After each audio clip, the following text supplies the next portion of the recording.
By the time he reached the gates to the new city, he was running. Okay, just in time. Let's go.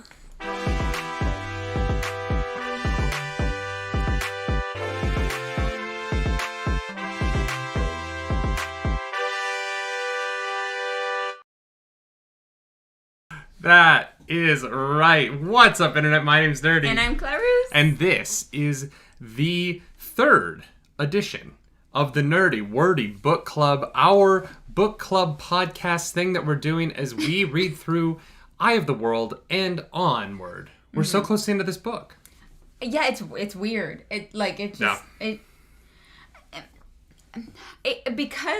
you've seen the show first, I'm like, what is the natural conclusion of this book? I'm not sure where this is gonna end up. Oh, I'm so lost. I'm like, I don't know what's going on, but it's fine. We have less than a quarter of the book left. Yeah. And I'm like, what could possibly be the logical conclusion of the end of this? I have no idea. Before but I'm excited to find out. Me as well. Before we get into it, though, I do want to shout out a couple of people. First of all, I want to shout out our mods. We have a new mod today, Ellen, so respect her.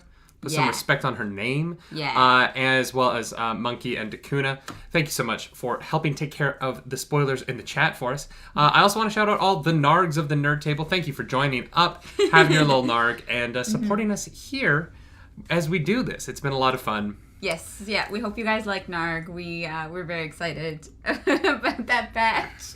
So, Clarus, before we get into what happened, coming into the reading this week, I wanted to bring up, what did you think was going to happen?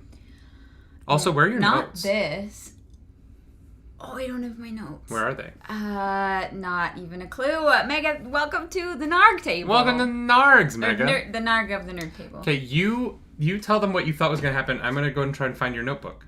Great. I love that for us. What did I think okay. I not what happened, that's for sure. Excuse me.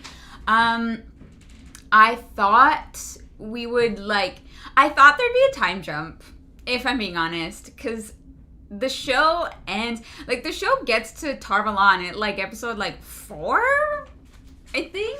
Thank you. And so I was like, well, we gotta get there in this book, right? I was like, that makes sense. I don't think we get to Tarvalon in this book. I don't think we do either. Yeah, I don't see how we could. There's only 150 pages left. Yeah.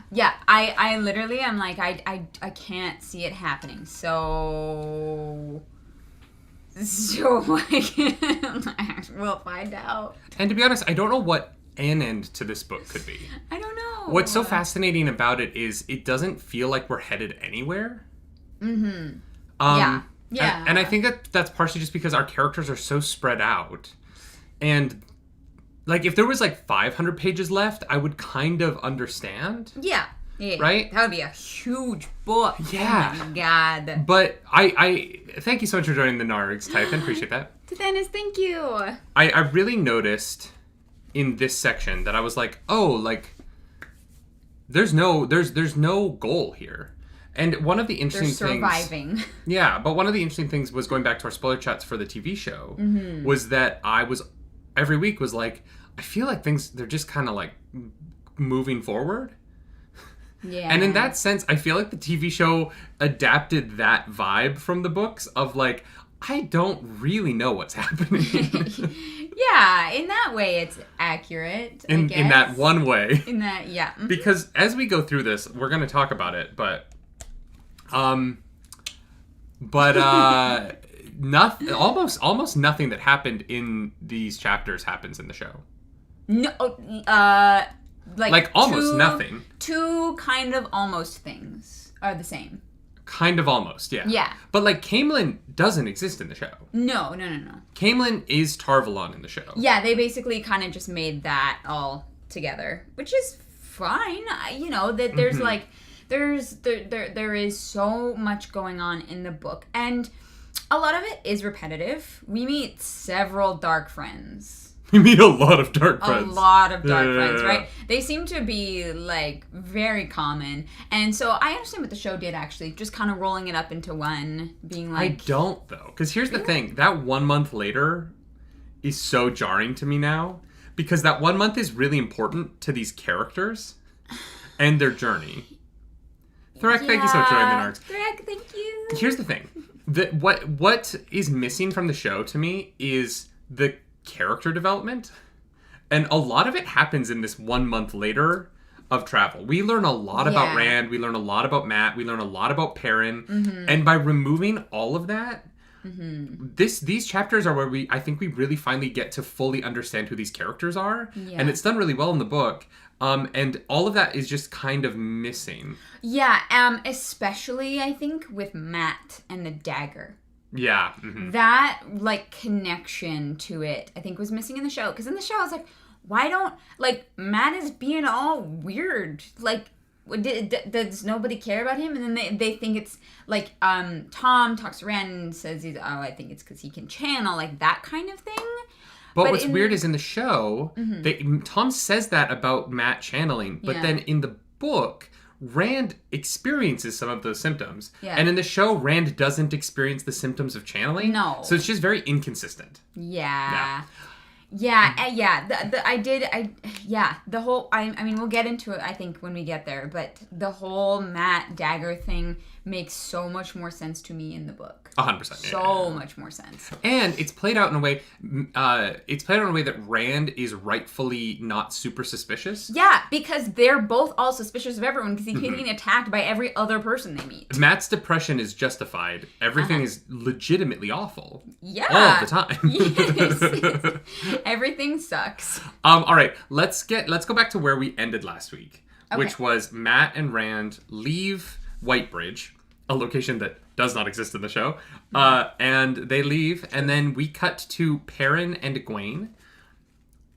Is that the first thing that happened? Perrin and Egwene are with the free people, the walkers, the tinkers, the Tuatha'an, if you will. And Egwene's got a bit of a crush. Oh, God, yeah. It's so funny. Sir, thank you for the super chat. Made a mistake concentrating on the Steppen storyline other than the main characters. Yeah, who is Steppen? I don't know. Yeah, that could have been some really interesting Here's the thing, though. I loved it in the show. Yeah. While I was watching it, I loved it in the show, but I almost wish they'd saved that for season 2. Anyways, yeah, gotta agree with you there. Oh, God, yeah, I feel so weird. Like, I feel so weird for Perrin. Because Perrin's just, like, watching this happen. And this guy just keeps, like, throwing him smirks. And Perrin's like, buddy, I'm just trying to, like, live. I just want to live. Yeah. Aram let's go with that. Yeah. Aram in the book, it very much has an energy of, like steal your wife. Male competition with Perrin. But Perrin does not seem interested. Yeah, Perrin's like, I just. Oh.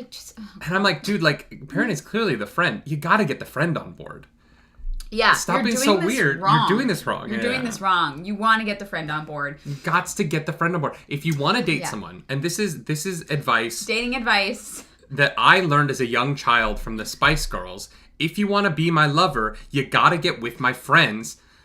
Make it last forever. Friendship never ends. You know what? Fair. I learned that 20 years ago from Das Spice Girls. Yeah. And that is true to this day, Aram. And if you hadn't been so weird with Perrin, things might have played out differently for you. Yeah. Seriously. And he was such a, like, warm, interesting character in the show. I quite liked him. He wasn't there for much of it. And in the book, I'm like, oh, you little shit. Oh, my goodness. Just want to, like, boop you on this. Like, stop. And I get it. Everyone loves Egwene. And everyone loves Rand. Apparently, Rand is the most handsome man on the planet. The hottest ginger that exists. Like everybody's like, oh, my God. I don't like the way you just said ginger. What? You put a on it. Yeah.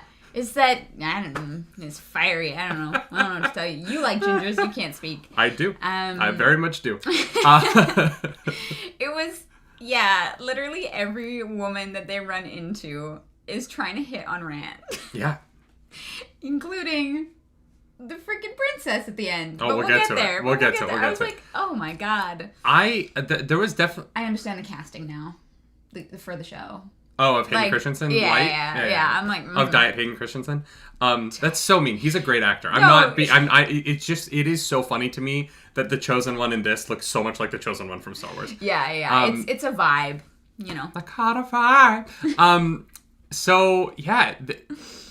I appreciated about this chapter that the Wolf Brother thing is really set up in Elias. Yeah. And that Wolf Brother is more than just talking to wolves, but also Elias seems to trust his natural instincts in the same way that a wolf does. Yeah. And that it goes deeper and it goes towards personality and towards like the way that he lives his life. It's more than just talking to wolves. It's about like really having this sort of like feral sense about you. Yeah. But in a way that is very controlled and very, very interesting. Elias's relationship with the Tinkers is fascinating to me. Yeah, they have a certain kind of respect, even though they don't like one another, you know. Darkfriend, welcome to the Nargs. Thank you. Yeah, it's, it really gives a nice... Alan Bird, thank you for the super chat. Was good, but not in the sake for leaving out character building more. The Steppen storyline. Yes, the Steppen storyline. Alan Bird saying the Steppen storyline was good in its way. We agree, yeah. Yeah, I have to agree. I definitely think it should have been in... I think it would have been more impactful in season 2. 100%. But I get it. I do. Yeah, their relationship is interesting, right? Because this is the kind of world that is tough to get through if you don't have people. People. I don't want to say friends, because they're not really friends, but they respect one another and they tolerate one another, and I think that that's important. You know, they're just like, make sure your friends don't come by like the wolves. So also super interesting that we learn later that Elias was a warder. Yeah. So he must have become a wolf brother later in life than Perrin is. Yeah, because when they talk about Perrin, he said, did someone like guide you? Did you meet a guide to like kind of like hit the switch, I guess? Because there does seem to be like a literal shift. So Elias could have been any age, I think. Yeah. It seems like it's just kind of a dormant thing until it's let out. Yeah. Yeah. So we get to a point in this where, going back to what I was saying about Elias trusting his instincts, Elias, Sir Jimerus says, couldn't he be warder and wolf brother? No, because when the wolf brother stuff comes out, it's alluded to, but I think it's pretty clear. When his wolf brother comes out, the Red Aja is brought up by Lan later in the chapter, or in the book. And the implication being that when he starts to go wolf brother, the Red Aja believes that to mean that he's channeling, so they're going to try and gentle him. Yeah, this wolf brother business seems to be old enough to have garnered a lot of superstition. That's probably not true. One thing I will think is interesting is that we have not yet in the books heard about gentling or stilling. That is something that like we know about because we've watched the show, but there hasn't been any mention to that in anything we've read so far. Right, yeah. That's not even something, like, we don't know what the Red Aja do. If you're just a book reader, you must assume that they just kill people, because we have not been told by anyone what the Red Aja's, like, modus operandi is. Well, yeah, because even when Tom talks about it, he, like... because he talks about Owen in the book. And he kind of says they might as well have killed him, I think. There is like they haven't like said like stilling or gentling specifically, but they have talked about like something bad happens. Oh, it is right. It is definitely talked about that Owen was like under threat and like, but the being cut off from the one power has not been mentioned in the books at all yet. That specific thing. Like, the Reds have been mentioned to be after men who can channel. But what they do to them isn't mentioned the way that it is directly brought up by Tom in the show. Where he says, you know, they gentle you, they take from the one power. We see it. And then you get so depressed that you die anyway. Because you aren't connected anymore. Jordan Kohler, thank you for that super chat, saying it's important to remember that season 1 is not adapting book 1. It's the first part of adapting 14 books. If there were 14 seasons, then it'd be different. I do agree with that to an extent, but this definitely feels like it definitely feels like a almost one-to-one adaptation. in terms of some aspects of book one. And then not in others, right? Like, Yeah. I don't know when we're going to get to Tar-Valon, but it's not in this book. Joey, thank you as well for the super chat. The show is trying to play the Who is the Dragon by playing it at different characters. The book hides it by not really talking about it much. Yes, Joey, I agree with that. That's true. And I think that even reading the book, although we get everything from Rand's perspective, I think it is pretty clear, even without that he would be the dragon with the symptoms and stuff that he's because we know that he's channeling. Yeah. Like, it's very obvious to the book reader that he is channeling. Yeah, 100%. Yeah. So we get to so we're with the Tinkers and... Well, and we leave them, right? Like, the beginning of this is Elias is basically parents like, we should leave. Feeling. And then Elias is like, not yet. Feeling. Not yet. Not yet. All right, we gotta go. All right, now we go. Yeah, which, very, very interesting. Like, you know, I guess when you live the way you do, you have to learn to trust something. And if that's your gut, then that's your gut. Sarah Wolf is saying, if you hadn't watched the show, though, it's not entirely obvious on the first read every time he channels. I disagree with that. I think that they set up the like tinkling on his skin every time it happens. Yeah, they set up the symptoms. They set up the symptoms. Like, I feel like it's not like it says like he channels, but the reading between the lines of what Moraine says the after effects of channeling are and what Rand goes through, especially when he passes out for no reason in the back of the carriage and later in these chapters. Yeah. We like the book is setting up very much so that he is channeling power through his body and he feels the effects of it. Yeah, I think that there are definitely moments that are not as obvious, right? You know, with Bella. Oh, 100%. Yeah, right, like that's not obvious. But the lightning striking, they're like, it has... I don't know. Like, that's... Can't be luck. The lightning striking and the boom on the ship. Yeah. The boom on the ship is pretty... And the book even plays the like... And the guy's like, no, I tied it down really tight. And the guy's like, I don't believe you. Everybody on the ship talks like this, apparently. That's your pirate. The lightning and the boom on the ship, to me, are very obvious. Especially because the consequences of channeling are so... They're so... pointed at by the writing later on. And they're, like, aggressive. Mm-hmm, yeah. Especially when he gets, like, sick. Right? They're, you know... He chalks it up to, like, being in the cold and in the rain. But, like, Matt doesn't get sick, right? So... I don't know. I definitely thought that it was pretty clear. But like, not in a way, like... I guess it'd be easy to miss if you weren't, like, looking for it, right? If you're just, like, reading the story and, like, letting it unfold, I guess. But because we're reading it to analyze it and, like, break it down and talk about it, I think that helps. It helps us pick up on those kinds of things as well.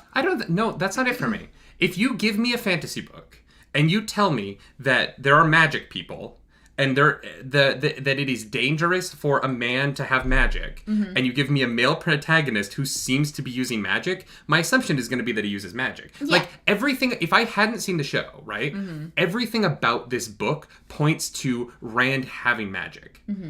All, like, everything. The way it is foreshadowed, the way we meet Rand, the fact that he doesn't know who his parents are, like, the very basic storytelling blocks that Robert Jordan uses, and maybe it's just because I read a lot and I write and like I'm a storyteller professionally, like that's been my job my whole life. Maybe I'm just so used to, like, if you're building this kind of story, here are the building blocks you put in place. But I don't think watching the show is it. I really do think that Robert Jordan heavily alludes to Rand using magic. Uses very descriptive language at times when Rand is using magic that would lead me to think that. Yeah, I think that's fair. Tejas, thank you for joining the Nargs. Appreciate that. Thank you. I was like, I'm not going to get that name right. I'm so sorry. Yeah, I think that there's a lot. I think that there's a lot being done by the book to set up Rand as more powerful than we think. Yeah. Well, the fact that he, like, especially calling the lightning... Like, that's no small, like, feat of magic, and with right? the boom, it literally is him being like, light, help, like, he, like, yells something, and then the boom comes. Like, I don't know if he yells it out loud, or if it's in his head, but yeah, he definitely, there's some kind of plea. Mm-hmm. Yeah, and the illusion isn't just in what happens to Rand, it's also in the way they cut, and this is totally a structure and a writing thing, but the way that Robert Jordan cuts between point of view characters later in the books, where Rand does something, and then it cuts to Moraine talking about the consequences of channeling, and then the next chapter is Rand feeling the consequences that Moraine just said about channeling after he did something. Mm-hmm. It's like a 1, 2, 3 of storytelling that is really well done, but to me was very obvious. Yeah. Because in the show, I didn't think that he channeled to Bella, but the way that I read the book, I was like, oh yeah, that has to be channeling. The tingling on his skin, and then Bella's even better than all the other horses later. Yeah, Bella's the best horse they have. I'm like, nice. So, so Perrin and Egwene flee the Tinkers with Elias. They run off, right? Let's get back into it. Mm-hmm. Let's get to, then it cuts to, I think it's Nynaeve, Moraine, and Lan. They're just chill. They're just looking around. Not much happens. There's a whole chapter with them where they're just talking about. Yeah, that's exactly what happens. Then they talk about Tarvalon, and Nynaeve's like, I don't want to go, but then I'm gonna go so that I can kill you if any of the guys are dead. Yes. Nynaeve is like, I'm gonna go to your. Nynaeve is plotting. Like I was like, girl, you don't even know I'm gonna learn your magic so I can murder you. I was like, this is dark. It's like, okay, all right, Nynaeve, chill out. Nynaeve has zero chill. That is the best way to describe Nynaeve. Zero chill. Ooh, actually, Robert Parr brings up something that we missed. Perrin's dream with Baalzamon and the burning wolves. Oh, God, yeah, that was horrifying. Yeah. That was that. Oh, God, yeah. Well, that was... So interesting. Let's talk about the burning wolves for a minute, right? Mm-hmm. Because I'm still confused about dreams. Because none of the wolves were dead when they woke up, right? Right, yeah, I even wrote this down in my notes. Yeah, none of the wolves were dead, which is interesting because we know there were a bunch of dead rats before. But here's the thing, we know that, well, we don't know. We've been told potentially that rats are servants of the Dark One. Yeah. And some people believe that wolves are, but the way that wolves are described in here, I don't think so. I think that that's like a superstition. But I thought we were setting up that if you use the power in the dream, that it would kill it in real life. But it doesn't seem like, or maybe this is like a different kind of dream. I think we don't understand what dreams are yet, and that will be made clear later, because they're obviously important enough that I think that time will be dedicated to this at some point. 100%. But that was a dream sequence where they woke up, and I was like, oh no, which wolf is dead? Yeah. And none of them were, and I was like, okay. Yeah. I got worried. But I think our author has some explaining to do, because right now I'm like, what? Robert Jordan, you got some explaining to do. Raimondo, thank you for joining the Nargs. Yeah, so he says, if you are the one, you're mine. So he doesn't know who the dragon is. Yes! We know that for a fact. He does not know who the dragon is, which is very interesting. I also love that every time someone finds out that Perrin's a wolf brother, whether it's Baalzamon or Moraine, everyone's like, interesting. Yeah. Everyone's so don't know what it means, but that's cool. Yeah, literally. And I'm like, the Dark One? Even the Dark One's kind of like, oh, I haven't seen this in a while. That's cool. Yeah, it's been a hot second. Well, dang. His eye also got marked. He marked the boys somehow with their eyes. Everything to do with their eyes, and I don't know what that's supposed to mean. No clue. No clue. I don't think. We will one day know. We will find out. I think that's going to be important. Do you think that that's a reference to the Christian concept that if you masturbate you'll go blind because Jesus will see you masturbate? I did not think that that's where it came from, but now I don't know. I don't know. Isn't there a whole thing where if you masturbate, Jesus will see it and then he'll take away your ability to see? I thought is it? I didn't think it was blindness, but I knew it was something bad. Isn't that a thing? Did I invent something in my head? I'm pretty sure there's a whole thing where you just wrote the Bible. I wrote guys, the Bible just now. I don't know if you know this, but yeah. I don't. Okay, John, long last name is clarifying. The Dark One loves masturbation, so I'm happy to hear that. Good to know. He can't be completely evil, right? He's got to have some redeeming qualities. The other one that I remember hearing is that if you masturbate, your hands will get hairy. Yeah, I was like something to do with your hands. Yeah, Harry Palms. That's it. Harry Palms. He's a wolf brother, so kind of.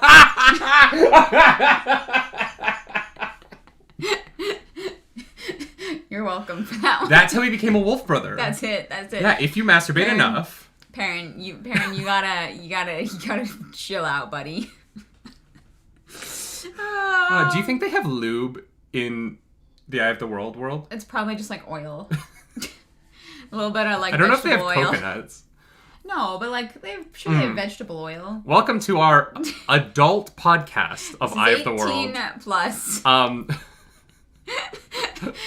David Tapas, thank you for the super chat. Thank you for the super chat. He says, I have a question. What do you think of the show saying the dragon can be a boy or a girl, since the books the dragon can only be a boy? Also, since Side-R and Side-In don't seem to be in the show. I think they just invented that to put the characters all on an equal footing. The show tried to be really mysterious about it, whereas the book is not really trying to hide it at all. I think it's a strange choice. Yeah. Because I like what they did with Egwene, where Egwene is like, no, I'm coming with you. Yeah. I'm going on this adventure. And I think that gives Egwene more, like, oh God, what's the word for it? Gives her more, not initiative, that's the wrong word, but gives, like, she has more control over her own actions and why she's there, which I find infinitely more interesting. So I don't love the change, but it doesn't like ruin anything for me. Stevosaurus, thank you for joining the Nargs. I will say, thank you. I will say, I think that I understand the concept of. I understand that we want to like talk about gender in a different way now, but in the world of Wheel of Time, the concept of magic being split among the genders is really fascinating, and the dragon being able to be of either kind of magic doesn't work for me. Yeah. So if you're going to split the magic, then the dragon has to be a man. Yeah, because otherwise there's no danger to it. Yeah, otherwise you just have a woman who can wield the one power with utmost power. With no consequences. Yeah. Whereas the taint, That it really is all about the taint, right? It's all about the taint. The taint making magic dangerous for the Dragon Reborn is the most interesting thing about it. And you lose that as soon as it can be a woman, because a woman wouldn't face any consequences for using magic in this world. Yeah. And so it's not about like women aren't powerful or any of that nonsense. It's about the storytelling device of Side-R and Side-In. And one thing that I liked about the show is that they set up that there's the dragon on one side and then the Amelin seed on the other is like the seed of power in the other kind of magic. And those two things need to work together. And I like that concept, right? I like that you have the yin and the yang, which is the direct symbol they use in the final episode. Yeah. I really appreciate that concept, and I would rather see that than see a super strong woman among all the strong women, and we just, I don't think that not as interesting. Adds anything narratively. No. Yeah. Also, do you think that the Dragon Fang mark has actually evolved from the one half of the yin and yang symbol? That's what it looks like. Yeah, it's the Side-In is the men.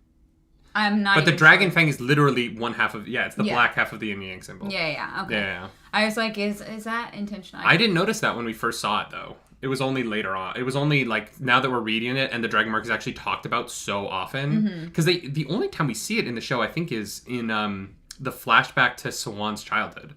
Yeah. Yes, that is true, actually. Where it's talked about a lot in the, like, people are just throwing it willy-nilly left, right, and center. Yeah, literally. Obi-Wan Kenobi. Thank you for joining the Narcs. Thank you for joining. So, Nynaeve, they have a conversation, and it's interesting because the thing that happens in this chapter with Nynaeve and Moraine is that Moraine changes her plan. She's like, all right, the two boys that we've been following, we're not going to get to them in time. They're going to get to Camelin, I think. Yeah. Let's go after the one. And so she like shifts course and starts heading in a different direction. And we cut back to Nynaeve, or we cut back to Egwene and Perrin. Do they go through Whitebridge then, or do they go through Whitebridge later? They don't go. We don't see them go through Whitebridge. Well, no, they do. They find the fires. Yeah. Oh, that's they find right. It on fire, yeah. And literally. they talk to the and they leave immediately. Which not much happens there, but it is interesting that they arrive and Whitebridge is a mess. And Nynaeve has an interesting. She realizes that Moraine seems genuinely concerned for people, which is a nice little internalized realization for her. Yeah, but she still wants to use the one power to kill her. Oh, 1,000% he wants to murder Moraine. It's, oh my god. I think they just gotta, like, bang and get it out. Well, no, I think she's just, like, clearly already in love with Lan. And is jealous. She gets very hot and heavy when Lan is nearby. That green-eyed monster is living in Nynaeve. Throughout all of this. I'm like, girl, you barely know this man. Yeah. Zero chill. I get it. Look, I saw Lan in one episode of the show, and I was like, God damn, call the police and the fireman. You know what I mean? But like, San, thank you for joining the Narcs. Welcome on in. But it is really interesting to see her look at Moiraine and be able to have some objective clarity about her and not be so subjective that she is unable to see any goodness in Moiraine. Yeah. Like, because Nynaeve is a little tough, right? Like, she's a little prickly. Yes. And sometimes I almost feel like it's unnecessary. And then Robert Jordan shows moments like that where she pulls back and like looks at the situation from a bigger perspective. And I'm like, oh, there is a mature person underneath this. You just need to age into it a little bit. Yeah. And I think that Nynaeve is a very intelligent and emotionally capable person on the brink of her own personal realization of the world. Yes. And I'm excited to watch that happen. I think she will end up being, if she has the growth I think she will have, I think she'll end up being probably my favorite character. Methany, I just want to say thank you so much for the super chat. We're really happy that you're liking these spoiler chats because we love doing it. I have taken a look at Wheel of Timelines, the map. It's really well done. I actually have not. Oh, you yet. should check it out. I was planning on kind of doing some external research for the week where we do the book summary. Yeah, 2 weeks from now. 2 weeks from now, we'll be doing. Next week we'll be talking about the last chunk of the book, and then the following week we'll be talking about the book as a whole. So yeah, which is gonna be fun. I'm very excited for the book as a whole chat because I feel like we have to keep moving to get this to not be a 7-hour show. Yeah, exactly. So to sit down and just talk about all of book 1 2 weeks from today. Very excited about it. Yeah. So Nynaeve, Moraine, they're headed off towards Perrin and Egwene now. We know that. Yes. Because we know that the one who's on his own is Perrin. Yes, and who still has the coin. Because the other two don't have their coins. And so Perrin and Egwene and Elias go on the most horrifying part of this book, which is this hunt of the crows. Oh my god. And it's the darkest thing I've ever read. It is insane. Like, I was like grossed out, and poor Egwene. Yeah. Like, that girl is not having a good time. She's like, I thought I was going on an adventure. Samantha, thank you so much for the super chat. I'm definitely going to go back and read portions of it for the book summary. Oh, 100%, yeah. Yeah. I think I never expected crows to be, like, dangerous. I've always been like, they're little birds, whatever. This manages to make crows seem like the absolute worst way to die. Scariest thing they ever. Kill this fox. Yeah. And then Perrin starts clutching his axe and looking at Egwene like, do I have it in me to murder you if the crows are about to kill you in a worse way? And I was like, what? Young adult? What is happening? Like, now, what? I do have to say, I did not understand what was happening in this section. What do you mean? Were they hiding? Like, how were they not being seen by the crows? I was very because they're using the hills to hide. But how do they know when the crows... Like, they seem to have gotten very, very lucky. No, they have the wolves. The wolves are sending them images of where the crows are. Okay. And so they're using that. They're playing Battleship. Have you ever played Battleship? Yeah. Except instead of not being able to see the other board, occasionally they get a glimpse at what's going on the other side of the board. And so they're playing Battleship using the hills as the screen between the two sides of the board. And then the crows they're playing Battleship, but they're dive bombing stuff. Yeah. But they're not hitting ship. They're hitting fox. Does that make sense? Kind of. It just read weird to me. Like, I was reading this and I was like, I cannot picture what is happening right now. Because I was like, they seem to, like, just miss the crows when they're going over the hills. But they can see the crows fly away. And I'm like, but the crows can't see them. Yeah, so crows, I don't know if you know this, but crows only have eyes on the front of their body.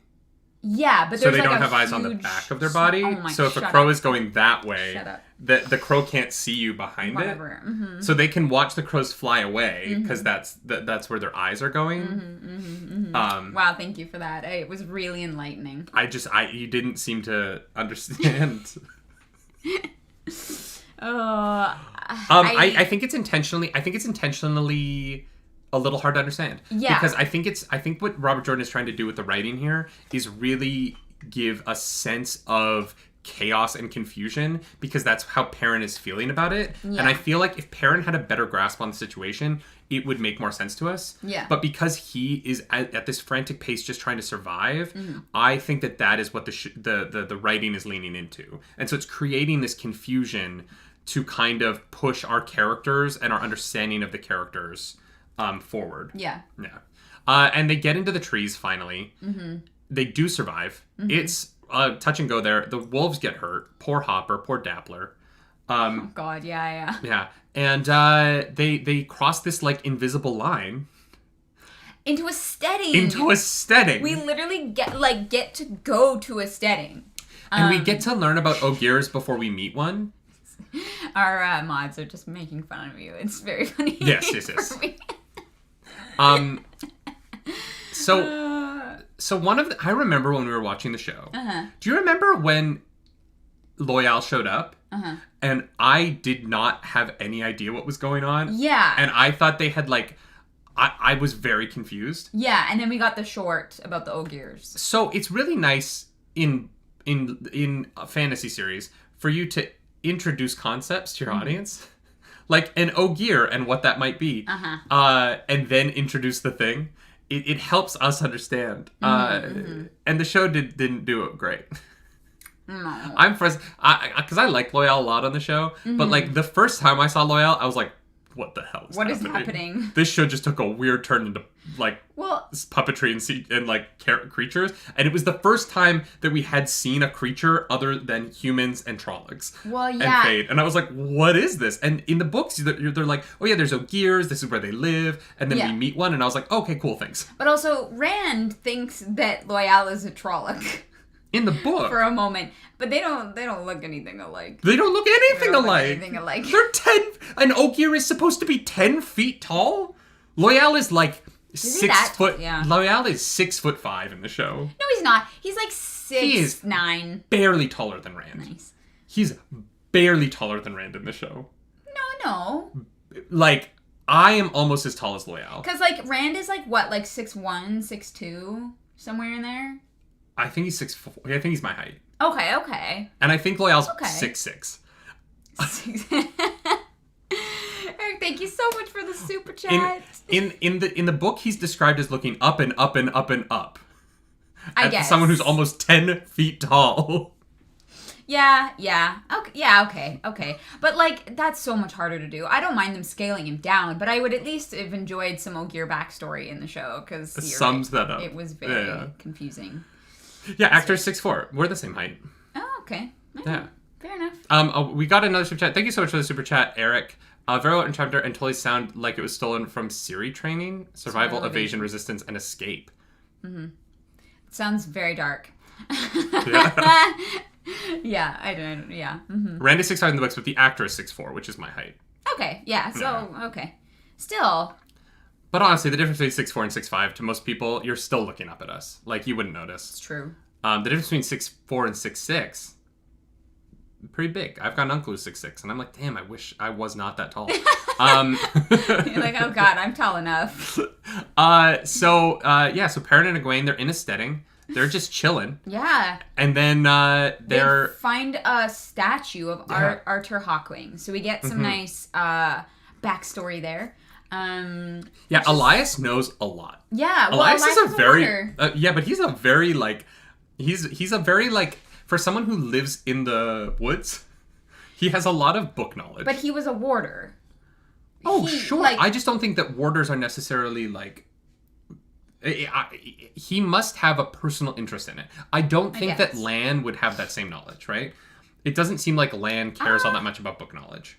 I don't know. I feel like I'm sure that warders learn a lot about like past rulers, especially ones who conflicted so heavily with the Aes Sedai. Oh, you know what? That is actually really fair. Arthur Hawkwing hated No, the you're Aes right. Sedai. You're right. I'm wrong. Yeah. So I take it back. Have, yeah, okay. I'm like, that was not a surprise to me at all, that he knows everything. And it's weird, right? Because Elias has this, like, respect for Arthur as well, and for what he tried to do, right? Because the Aes Sedai are not, we know that the Aes Sedai are complicated, and it's, and you can respect somebody in their goals, you know, unifying people and protecting people, which is incredible, but also the fact that he was flawed so thoroughly that it killed him. Yeah. Literally. And so that's fascinating. That makes for a very interesting character and a very interesting story as well. Yeah, the Arthur Hawkwing stuff is real life. You have a good king who does a lot of good stuff, and maybe not all good, but like, you know, and then his children ruin it. And yeah. If that ain't the classic story, God, I don't know what. It's almost like Prince Andrew had all of his royal titles stripped this week. It's weird, the parallels in real life. I do feel bad for the Queen in that situation. Yeah. I just want to publicly say, Queen, you don't give a shit, and you're rich. But like, I'm so sorry that you have to basically disown your son so publicly. That sucks. Some people suck. At the same time, maybe should have raised him a little better. Anyway, he's a piece of shit. I don't mind saying that. I will say it every day until the day I die. Prince Andrew can literally burn in hell. I don't believe in hell, but like sometimes I'm like, yeah. Wouldn't it be nice? Oh man. Yeah, the Arthur Hawkwing backstory stuff was really fascinating. I know we're gonna get a lot more of that story later on, especially with the things that he established and then were torn down. So yeah. Yeah. So they think that they're fine. They're not. They're not fine because we have some white cloaks. We finally get the white cloaks that we met in the show, and they are horrifying in a way that I was like, oh, the show White Cloaks, I don't agree with some of how the show White Cloaks stuff was handled, but the show White Cloaks caught the vibe and like passed the vibe check. You know what I mean? Yeah. Like the show, I wasn't sure. I was like, God, these White Cloaks are like horrifying people. Yeah. And the book, they are like. Yeah. I think that the White Cloaks are adapted really well in the show. Yeah. I think they get too close to Tarvalon, which makes sense because it's supposed to be Caemlyn, and like I get that now. Yeah. I get how that happened, but the like interactions that they have and how we're supposed to feel about them, that is really well adapted for the show. Yes, for sure. They were scary. And not in like a blatant torture way, although that was definitely that's where this was heading, right? If they had gotten to the questioners, it's very clear, you know, the one guy literally... Well, no, Perrin is tortured. He is. Yeah. Like, Nynaeve has to heal him. Like. Yeah, he is beat by this, like, one guy, but it's interesting because it's not like it's, like, ordered or sanctioned by, like, the head person. It's just kind of like, it happens because we don't give a crap, and, like, oh, God, that's awful. Worse. It's worse. Well, yeah, that's horrendous. Yeah. And the way that they describe, I'm trying to remember his name, but the one, is it Byer or something?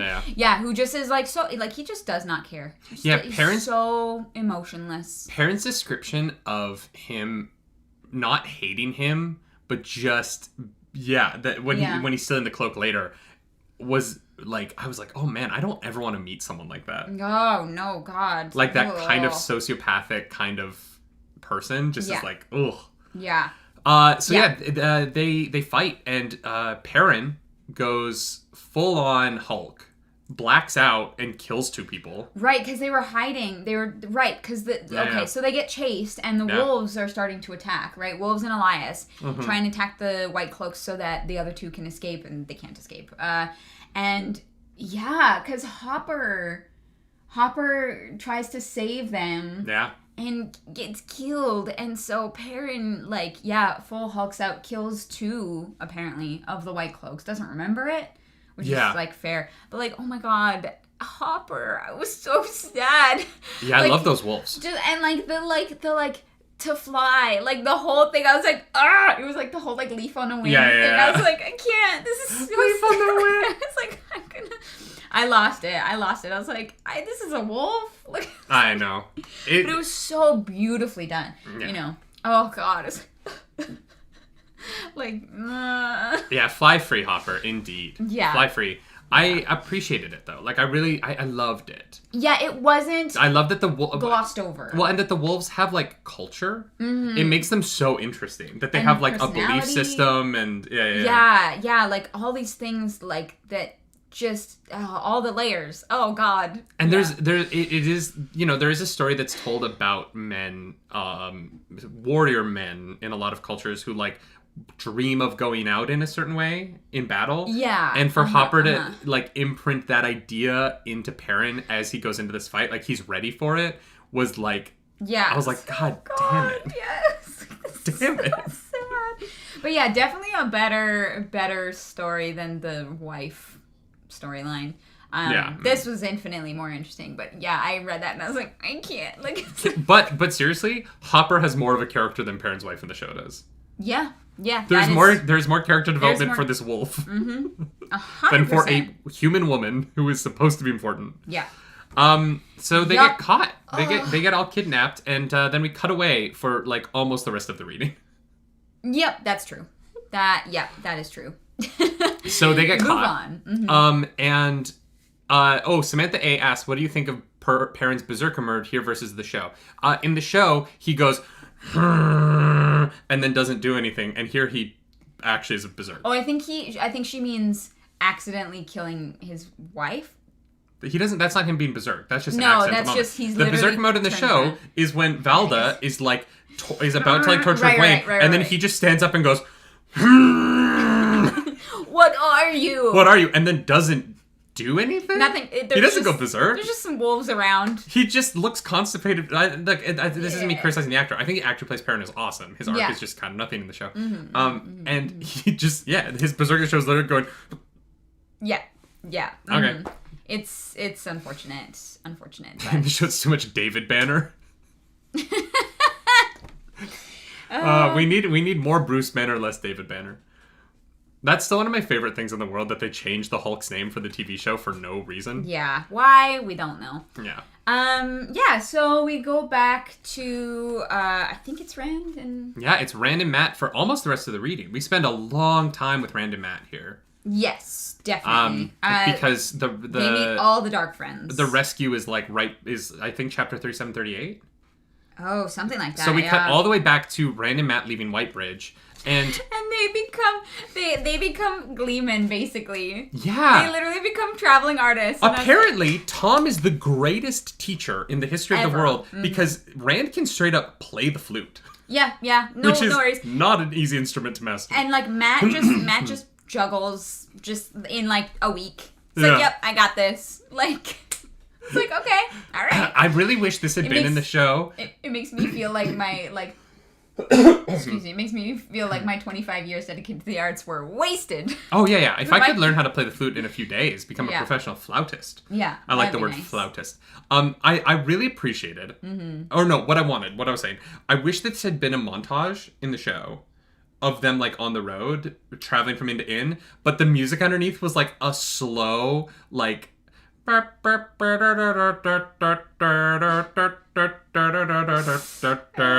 it was slow and sad because every inn they went to, there was a Darkfriend in the corner and they had to flee, and it was just this long montage of them running away from Darkfriends to this sad clown music underneath, but silent and kind of sped up frames per second so that they look cartoonish and bouncing around, go full send.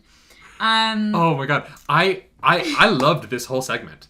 Because it shows our characters being in like having ingenuity and like taking actions to further their own well-being in a really smart way. I appreciate when your characters do things. And this was our characters like having a problem and solving it, and having a problem and solving it so consistently. And it really set up how stubborn they keep talking about how stubborn the Emmons Field people are. Yeah. And Rand and Matt, more Rand because Matt is obviously inflicted by the dagger, but Rand is like, no matter what happens, he just puts a foot forward and does the next thing, and he keeps going and going and going and going and going. And I was like, God damn, I really like this character. They've set up Rand in a way where I really adore him. Yeah. Oh yeah. 100%. And the decline in Matt too. Like, I feel so bad for Matt because we know obviously as show watchers that it's the dagger, but like, even if the dagger wasn't there, everything, and this is why it's brilliant, everything Matt does is totally justifiable. Oh yeah, and you know, and they talk about selling the dagger, and Matt has great reasons why they absolutely shouldn't. Or like, why don't who we are we going to sell it to? We're in the middle of nowhere. Who has money? Yeah, literally. Yeah. And, you know, who would buy this? We would never get its worth. And you know, Matt goes to that dagger every time anything even a little bit not right happens. Like, I don't know how else to say that, but like. And Matt's depression is justified. All your friends might be dead. Your town might be gone. And every time you open your eyes, someone is trying to kill you. Yeah, he believes that they're dead. I wouldn't leave my hotel room either. No, I wouldn't. I was in Japan touring, and there was a week where I didn't leave my hotel room, even though we were in beautiful cities, because I was just tired of being on the road. Yeah. Like, literally, I was just tired of being... I get it. I wasn't, you know, an ass about it, but I was just kind of like, guys, go have fun. I'm just gonna like watch YouTube. Yeah. And eat ice cream. I gained like 20 pounds in 4 months when I was in Japan. I ate so much food. It was awful. So they meet a few dark friends. The first is they're in a town, I can't remember what it's called, but they're in a town, they're playing the flute. The Four Kings? Is it the Four Kings. The Four Kings. And they... It's the first time they get to like a real town with multiple inns, and they go to the worst of them, and they just end up in a crappy position because it's clear the owner wants to steal from them. Yeah. It's clear that this guy who sits down is like eyeing them up. Yep. In a way that they don't like, and they're stuck. Like, they can't get out of this inn. Yeah. And they meet this guy. His name is Goad. And I was Goad. I thought Goad was going to be like the antagonist for the book. I thought he would be like the final fight or whatever. The boss battle. Spoiler alert, he's not. He's dead. NW, thank you. Welcome to the Nerd Table. We appreciate that. You must have loved being a giant amongst the population in Japan. Yes and no. I got treated very weird in Japan because I'm so tall, including there was one time I was in an elevator with people who I was working with who were Japanese, and they played peekaboo around my body. And these were like adult women. They were like 28 and married, and they were like playing peekaboo around me. And I was like, I get that I'm tall, but like I'm here. Like I can fully see that you're doing this right now, and they did not care because I don't know. So yeah, it was definitely weird. Also, I ripped all of my pants, and finding pants in Japan, a nightmare. Tall people. Yeah. I ended up having to wear sweatpants all the time because I literally couldn't find jeans that fit me. Oh god. That's not important. I'll give a Japan side note every week in the show. It's our new segment. So Rand and Matt are in this Four Kings situation, and I was like, God, like, what a way to introduce this tension of feeling like you're trapped. Yeah. But you have to keep performing. Yeah. They're like, we gotta keep. We can't stop. Sorry. No worries. They can't. They can't stop. There's literally nothing they can do. They just have to keep going and wait it out. And I just, I love the image, and I wish we'd gotten this in the show of Matt juggling while just dead-eyeing Goat in the face. Yeah, and just being like, oh, I wanted that so bad. Yeah. Meanwhile, Rand's playing the flute like. It's like, oh god, how do we get out? Like, there's a weird thing that's introduced in this chapter that people are arguing over whether Rand should be playing the flute or Matt should be juggling, and those two don't feel like conflicting performance arts. I feel like they can happen at the same time. Yeah, unless the stage is like 2 by 2 feet. Yeah, thank you for the super chat. Four Kings is the name of Dana's in the show. In Greenspring. Yeah, which we do get to later. Yeah, they take all the dark friends and they put it into one person for the show, basically. And she's great in the show. Honestly, I really liked her. Yeah. Oh, yeah. And the actress was fantastic. But yeah. So Goad, eventually the night plays out, and they go eat, and the cooks are they've got all this money and all these carriages and all these people, and Rand is like, we are screwed. And they go eat. They go to their bed in the back, which is just like sleeping on pallets. Yeah. Yeah, right. In like a room, like a storage room with barrels and stuff. And this is where we finally get some real channeling, because they're trapped. Yup. Goad is banging on the. They're worried about the two security guards. Innkeeper, and then Goad comes in, takes those guys out, and is like, "Well, hello." Open the door, my pretties. Yeah, literally. And I love, one of the things I love about the Dark Friends that's so consistent is they always come to them and they're like, "Hey, my master already owns you. Like, this could just be easier on you." Yeah. And I'm like, you're prolonging the inevitable. But these Dark Friends are not doing a good job of the sell. Like, they need to go to a marketing class. They need some, like, you know what? It's all about branding. They need some multi-level marketing training. Yeah. You know what I mean? Like, if you... You gotta start with, like, hey, girl, it's been a while since we chatted. I hope you're well. Oh, by the way, I'm a Diamond Plus seller for this Beachbody workout. Sorry. Oh, I shouldn't have said a real one, because I have friends who might see this and go, "What, you think my multi-level marketing scheme?" It's not a multi-level marketing scheme. It's a fitness lifestyle. You just have to pay me to be a part of it. Yeah, I love that Courtney. for you. Troy, thank you so much for the super chat. I appreciate it. I shouldn't have said her name. You think Courtney's going to watch this? I guess we'll find out. No, she Tune won't. in next There's week no way. to see. I know her well enough to know that there's no way that she makes it an hour into a Wheel of Time. The third Wheel of Time. Yeah, that's not happening. Nobody message Courtney. She's not in the chat, right?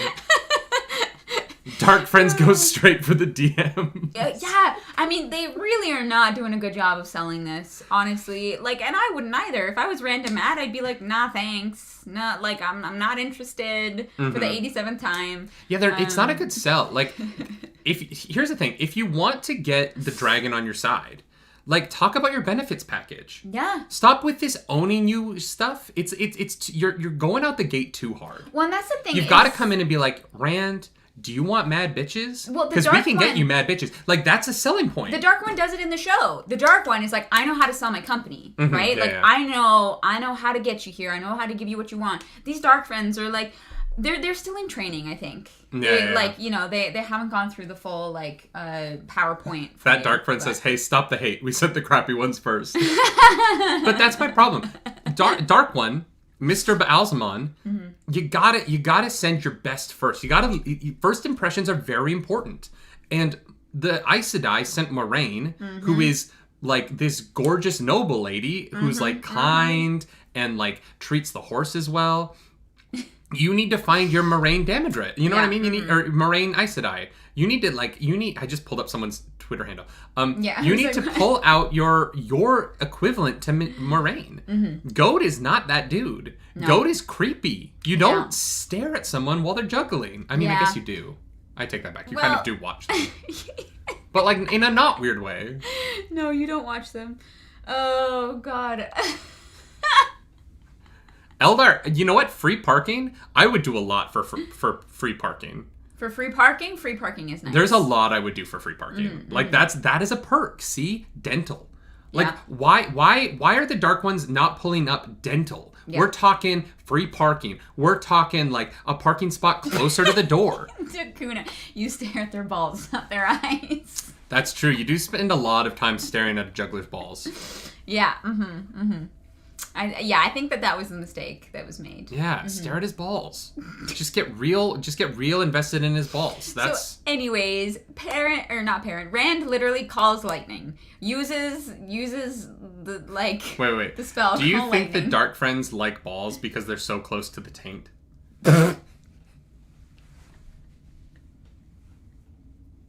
Yes. That's why Matt is the juggler. Full package. He's better with balls because he's closer to the taint than Rand is. Like, that makes sense. Guys, we cracked it. We cracked the books. No. The taint is in the balls. Or next to the balls. But Matt with Matt, it's the dagger. It's not the taint. Yeah, but that's some taint. There's some taint in the Jesus dagger. Christ. Okay. I'm so sorry. I apologize for my husband. Anyways. Rand uses the spell Call Lightning and literally murders everyone within like 10 feet. Like, except Matt. It's interesting that Matt is unharmed. Yeah, that would have sucked if he had murdered his friend. But Matt is blind. Yeah, he is blinded. That is true. Because he masturbated. That was a callback. No, Matt is blinded by the lightning. Goat is dead. Full dead. Goat is like full roasted. Dead. And they flee into the night. Yeah.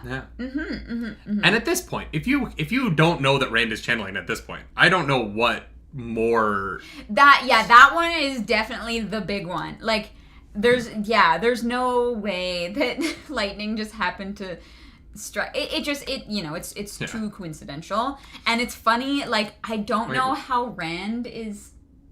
It would be too coincidental if the lightning had just struck all of the... Did you say coincidental? What? Yeah, whatever. All right. What? I just don't know what incidental is. It doesn't matter. Yeah, leave me alone. God damn it. Asterisk. Anyways, throw me off my game. God damn it. That's why. That's the only reason people watch this podcast. Is for you to throw me off my game. Yeah, it's the fun of it. I say inappropriate things, and you either laugh or get upset that I said inappropriate things. It's true. Oh god, I don't even know what I'm saying. They flee. And then they do that again and again and again. In the next town, there's some kid who comes up to them and is like, "Hey, you want to join the dark one?" Yeah, literally. He's like, and then Rand is like, "You don't want to sell me death sticks." Yeah. I don't want to sell you death sticks. Yeah, this kid, he's dead. The Dark One definitely killed him. Was like, "You screwed up, dude. You're out. Like, he literally is like, they're like dark friends, and there's like a janitor in the corner who's like... The janitor's like, what is that? Yeah. He's like screaming, "The Dark One's going to get you!" Yeah. And the janitor's like... What? Like, what? Yeah. What? What did he say? And then later down the road, they hear about people talking about there was a meeting of 20 dark friends in the town square, and you're like, bro. But I do love, in this section, we do get Rand has a dream. I've got a dream. Where Baalzamon has Goad there. Yeah. And he's like, no, he did succeed because he brought you, he let me know where you are. And I was like, haven't you always known where he was? Has knowing where Rand is ever been a problem? I have to pee so bad. I had too much gamer subs. So I'm just going to be right back. We're in the middle of a podcast. Yeah, I know. I can't do it any longer. I'll be right back. Keep going. Keep talking. Hey, at least I can get locked out of the house.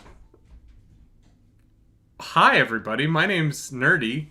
I'm all by myself now. How we doing? This is the least professional podcast you must have ever seen. we just do random things. Y'all, in the comments down below, now's a good time for ads. We are affiliated with Gamersubs. Do you see this waifu? You can get a waifu cup of your own at gamersubs.gg. That's 2 P's, 2 G's. Use the code Clarus with 2 O's, and you can get 10% off your Gamersubs order today. It's great. We literally drink this all the time. It's so tasty. That link is below. Also, you can get Jabby. That's what I was drinking. It's the coffee company that we're affiliated with. That's more to do with the morning show that we do on Mondays. Come back on Monday to watch our morning show. And also other things. Ads. We're good at this. Yeah, we like to be partnered with caffeine companies. We are only affiliated with caffeine companies. All right. Sorry, I'm back. I couldn't do it. I drank so much already, and I have a tiny bladder. Leave me alone. Anyways, so this is such a mess. It's great. So I did not expect to talk about masturbation as much as we did today. So honestly, me neither. I apologize. I didn't think that would come up at all. And yet here we are. It's because I'm on the pod. It's true. So Pater is a level 1 dark friend. Yeah, Pater should have been the first dark friend they met. Yeah, so that they leveled up. Yeah. Yeah. And so then we get to the third Darkfriend. Well, actually, I guess. Well, no, we have the we dream. see- Goad gets like burnt to a crisp in a Yes, dream. yes. For, like I was saying, the Dark One knows where they are now, but he always knew where they were. I thought. I was confused by that. Yeah, it's like he has like a vague idea. Like, you remember when GPS like just started and it kind of knew where you were? You know, but like people would drive off of cliffs because GPS would get confused. Yeah. It's like old school GPS.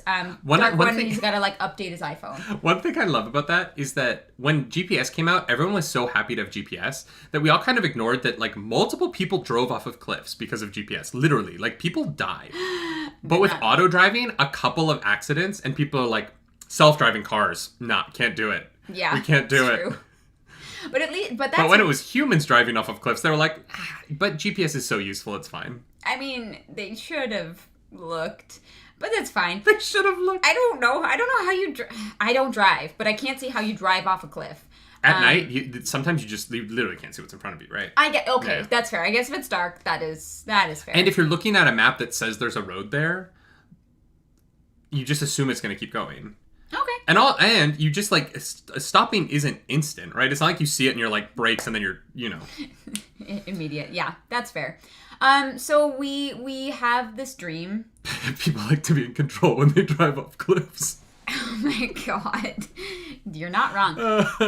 Yeah, there's another dream, and I think this is when Rand gets like marked. Pretty sure that happens in this one. With the eye, I don't know what the eye thing is going to be. I do appreciate the world, way maybe? the POV is handled in the books. Mm-hmm. I do wish that we could get a Matt dream with Baalzamon scene. Yeah, I would like to have seen that by now. Yeah. Especially with what's going on with the dagger. I think it would be, and it might be a bit of a spoiler with the dagger and that, but I do kind of wish that we could see Matt interact with Baalzamon in a dream. Just because of the way that the dreams with Perrin and with Rand go, there's some of my favorite. Obviously, like the first week, my favorite writing in the whole chapter was that dream, right? Yeah. And so I really love the way that the dreams are handled by the writing, and I would like to see that with Matt as well. I really do. Yeah. Because I like Matt. I feel so bad for him. I feel bad for Matt too. Yeah. The dream is interesting. He says dead or alive, you're mine. Yeah. Like, and so it is so even. So it makes me feel like the Dark Friends wouldn't really have a problem like killing them or like very badly injuring them, which is kind of terrifying because they'll kind of do anything. But the right? Dark Friends can't kill Rand because he will just last minute channel every time.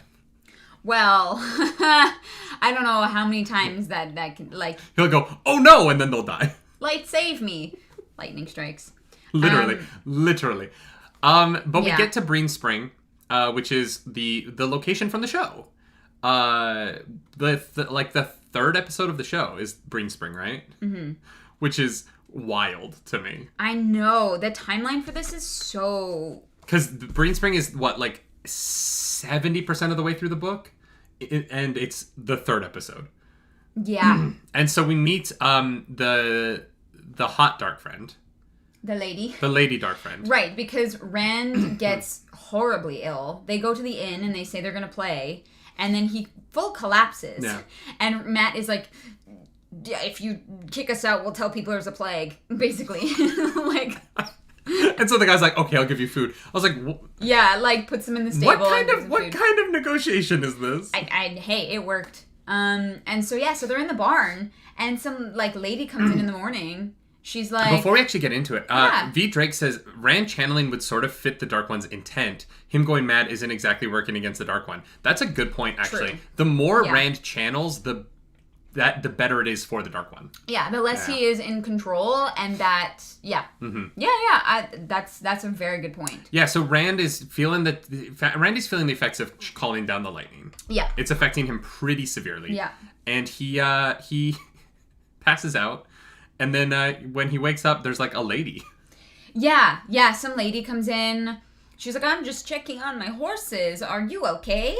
Yeah. Full comes over and is like, oh yeah, you are barely too weak to stand. And then tries to murder Matt. Like assesses the situation. Is like, okay, Rand is not a threat. So I'm just gonna go stab Matt. Yeah. With this, like, honestly, kind of dope dagger. It was like it was like when it pierces the wood, it starts to smoke and black spreads. And I was like, yeah, I need it. No, you don't. No, you don't. You accidentally cut yourself on a blender blade yesterday. You don't need a dagger that will poison you to death. You took responsibility for that one yesterday. Oh, so. 100%. Oh, no, I placed it there, but you cut yourself because you missed it. We do not need any weapons in the house that are that. Well, we have a lot of swords, but swords are a lot bigger. Daggers are dangerous. I want a little like thigh dagger, like a little garter with like a thigh dagger. I think it would be fun. Anyways, fun for who? For me. Bless you. I pick you up too often. So sorry for our listeners. I'm so sorry. Yeah. I pick you up too often for that. I would like pick you up and cut. You know. No, it would be in a scabbard. It doesn't matter. Okay. So Matt, that's not a knife. This is a knife. Yeah, Matt finally gets to use his knife, I guess. Yeah. He's been looking forward to that probably. And I wonder if using it makes him more affected by it, because we don't really know how the magic of the knife works. If it's just having it on him, or I wonder if like doing a dark thing like killing someone with the dagger, like burrows it deeper into his psyche. We don't know yet. That's super interesting. I don't know yet. Yeah. But they managed to escape again, barely, by the skin of their freaking teeth. Yeah. And she's not named, but she was cool.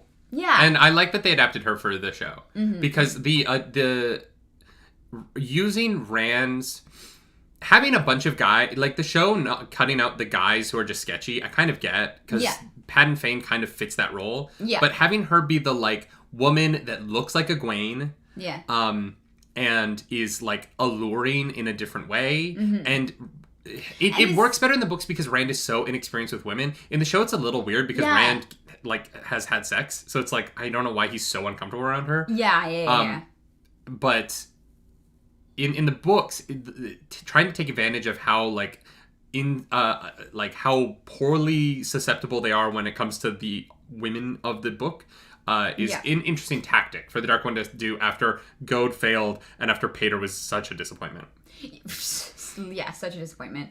I actually like that's one thing in the book or not in the book, but in the show that I was like, okay, I see what they did there. It makes sense. Yeah. As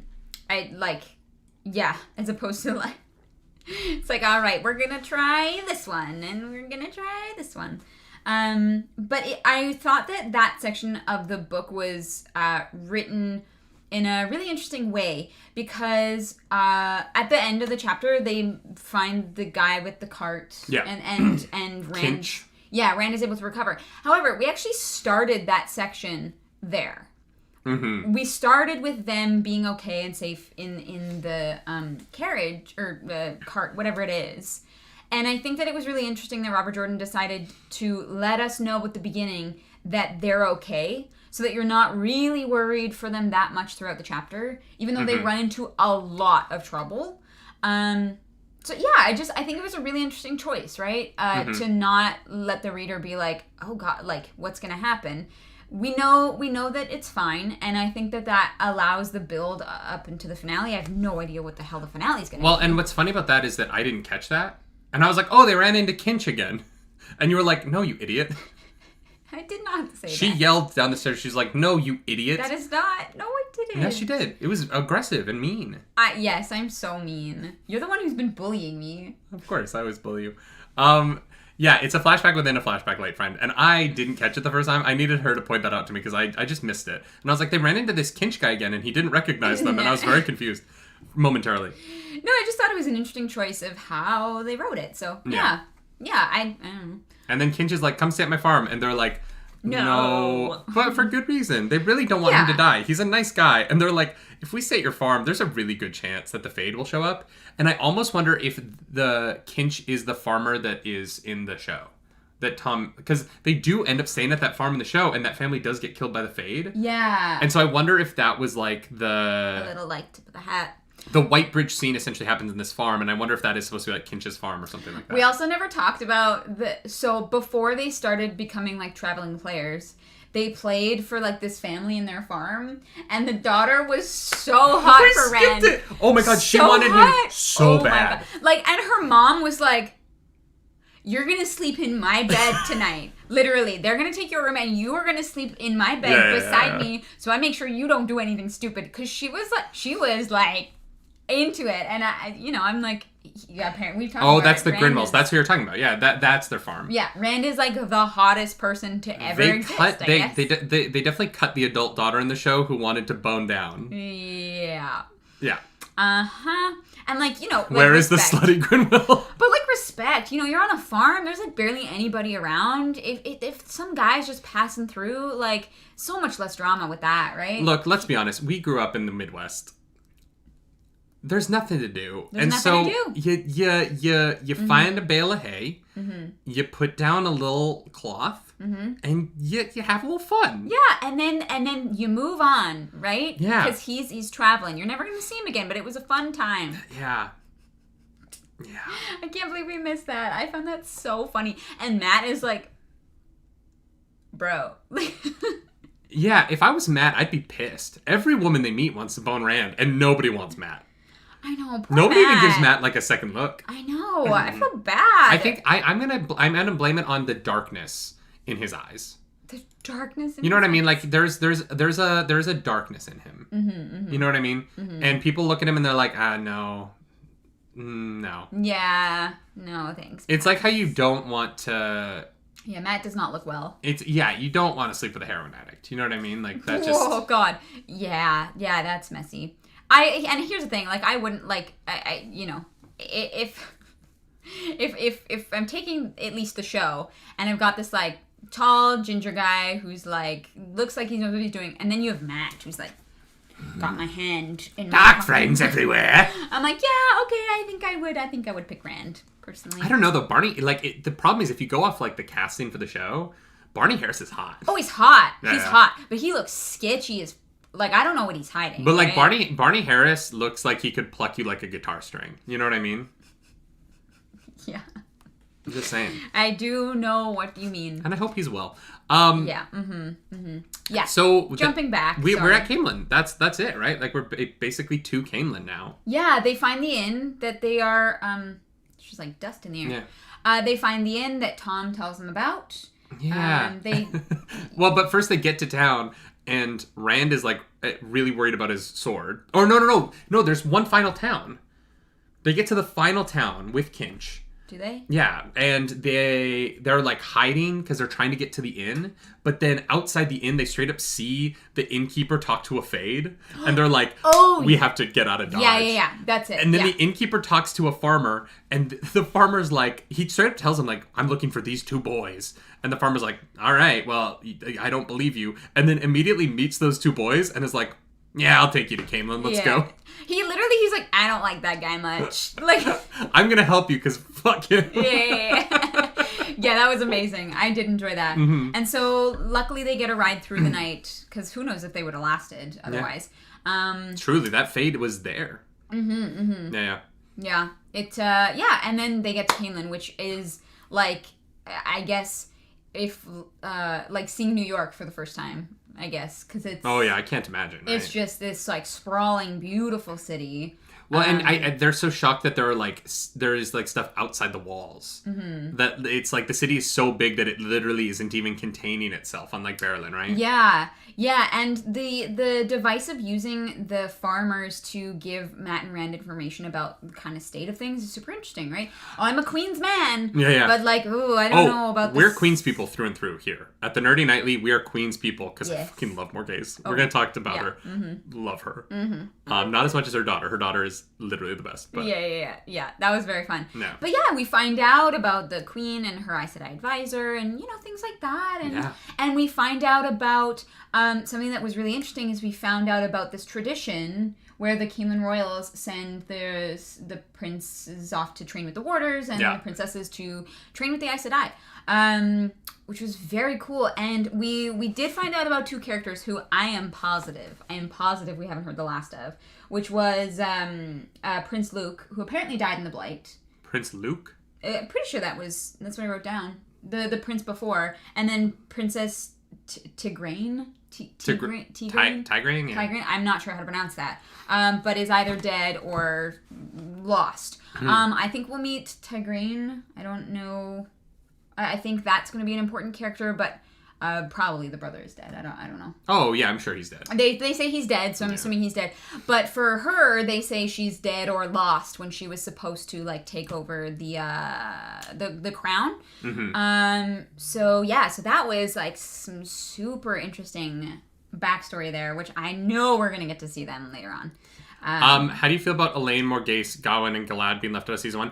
Pudai, thank you so much for the super chat. We're going to talk about that when we get to it. Yes. Let's get to it, and then we'll talk about it. Thank you for that But that's going to probably be the last chunk. That will be the last chunk of the podcast today, and that might be a long conversation. Yes. So I just want to get to that, and then we'll have that long conversation, because I have a lot of feelings about them. Particularly Morgase, who I adore, and we'll get to her. David's hot for mommy. No, it's not that. Well, yes, but it's her personality and the way that she interacts with her advisors. And I want to get into that, but I want it to be a full conversation. Yeah, we will get to that, and it would be a long conversation. Yeah, but thank you for the super chat.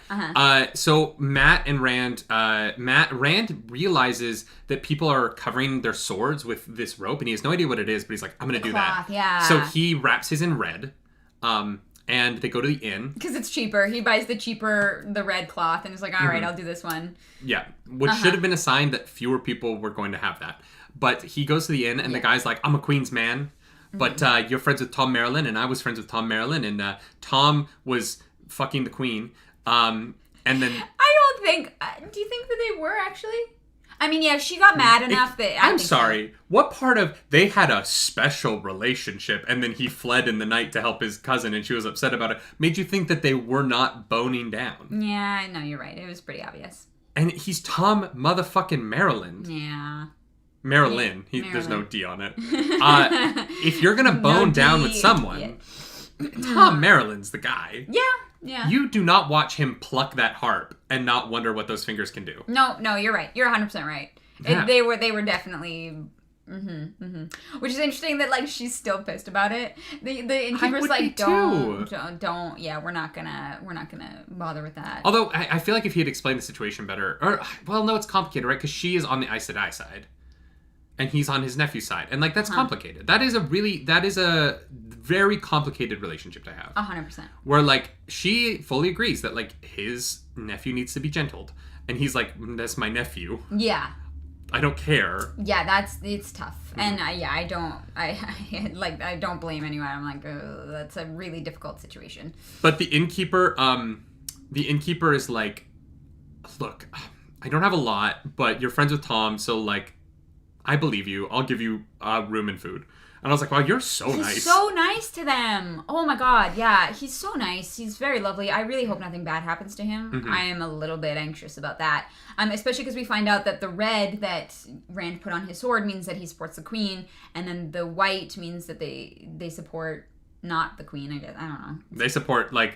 They support not being as closely allied with the White Cloaks. Or with the Aes Sedai. The Aes Sedai, which I'm like, okay, fine. And there's a lot more white around than there is red, so it kind of puts them in a precarious situation, but it's one of those things where more people put on the white one because more people have it, and it's a safety in numbers thing. Which...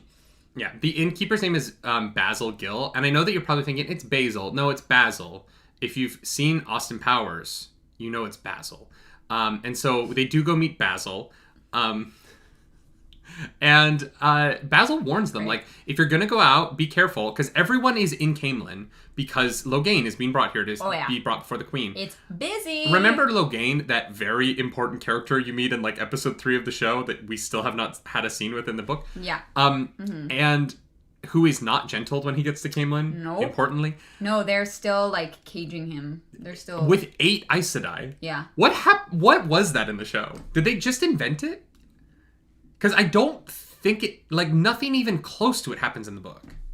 And Moraine isn't anywhere near it. Like, it's all very strange. Yeah. And Nynaeve doesn't heal... Like, and this is another thing that the show did that I'm very confused about, is that Nynaeve is, like, massively channeling in the show this whole time. Yeah. With the healing and with the ways. And, like, obviously we haven't gotten to the ways yet, but, like... Yeah. What is the whole Logain episode? Because I don't get it now. Like, I don't understand what its purpose is. Yeah, me neither. And Nynaeve channeling that early is so bizarre to me now. Because I'm like, oh, where's her arc go? Yeah, exactly. She, at this point in the book, she doesn't even really believe she can still do it, really. Not really. She's still fighting it. So it is interesting. But yeah, the fact that there's 8 of them shielding him. And not struggling at all. They're just sitting there calmly shielding him. Mm-hmm. And they're, like, linked. So, I don't know. Yeah. Anyway. So... Loyal. Yeah, so the Basil is like, you be careful out in the streets. There's so many people here to see Logain. Mm-hmm. And he's like... And Rand is like, can I just have a quiet place to go think? And Basil's like, there's a library. And I was like, babe, it's time. It is time. It is time. And there's our boy. Our boy Loyal. Mm-hmm. And I understand that physically they maybe didn't nail him, but personality-wise, I feel like they got him really close. I think they did an actually pretty good job. The show Loyal feels like this guy. Yeah. He's just so delightful, and we get some more Ogier tidbits, like meetings can last a year. I find that very funny. Yeah. And Loyal, they're the Ents. They're literally, the Ogier are literally the Ents. Yeah. Yeah. And you said you were like, I love the parallels between... humans move too fast. Yeah. You point out the parallels between Loyal and Nynaeve's story, where they just left before the council. Mid-meeting, Yeah. They're like, nah, I'm gonna just do my thing. And I love Loyal so much. Yeah. I love that he's like, I've been reading all of these things. And everything is just so different. Yeah. This is not what I thought at all. He's like, I came to see these forests and they're gone, and I've heard about these things and nothing makes sense. And I'm like, you poor sweet thing. Oh my god. Well, and I like it. He gets chased. Yeah, he gets chased because everyone thinks he's a Trolloc.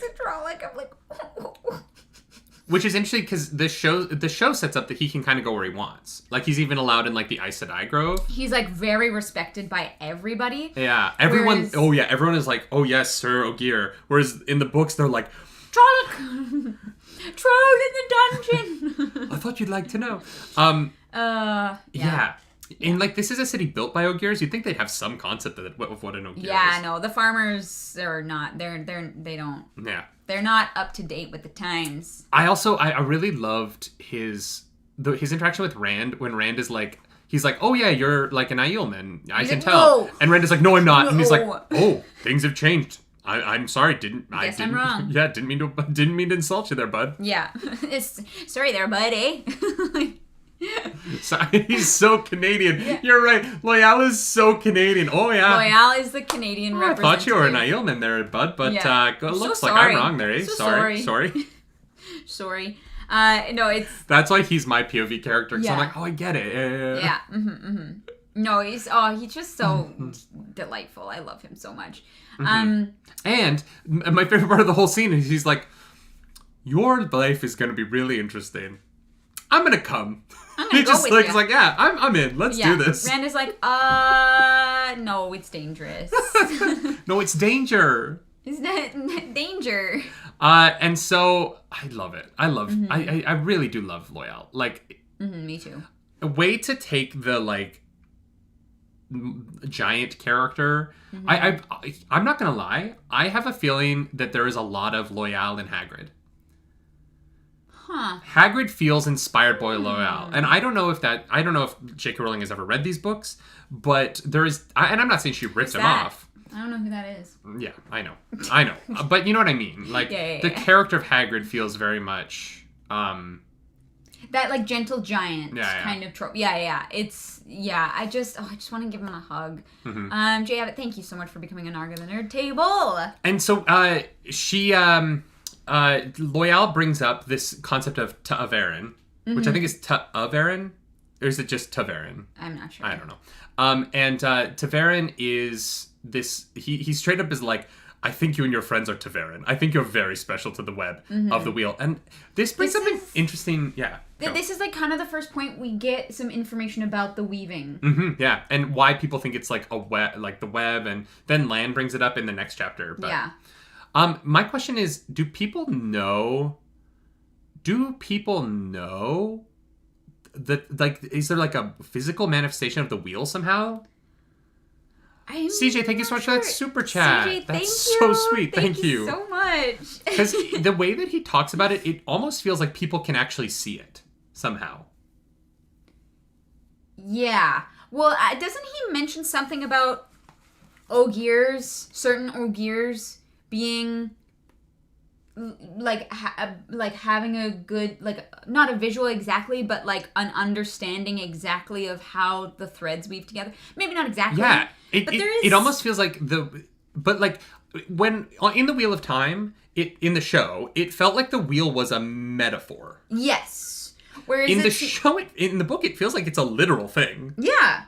Mm-hmm. Yeah, because he says, like, I can't see like some of the other Ogiers can, but I know that you are Taviran? Taverin. Apparently it's Veer. Taviran? Oh, okay. Taviran. It's awesome. I thought the Wheel of Time was like God. Like, it's what we think is happening, but we don't know. Yeah. Whereas he's literally like, oh yes, when one thread gets pulled in a certain direction, the other threads pull with it. And I was like, that's cool. Yeah.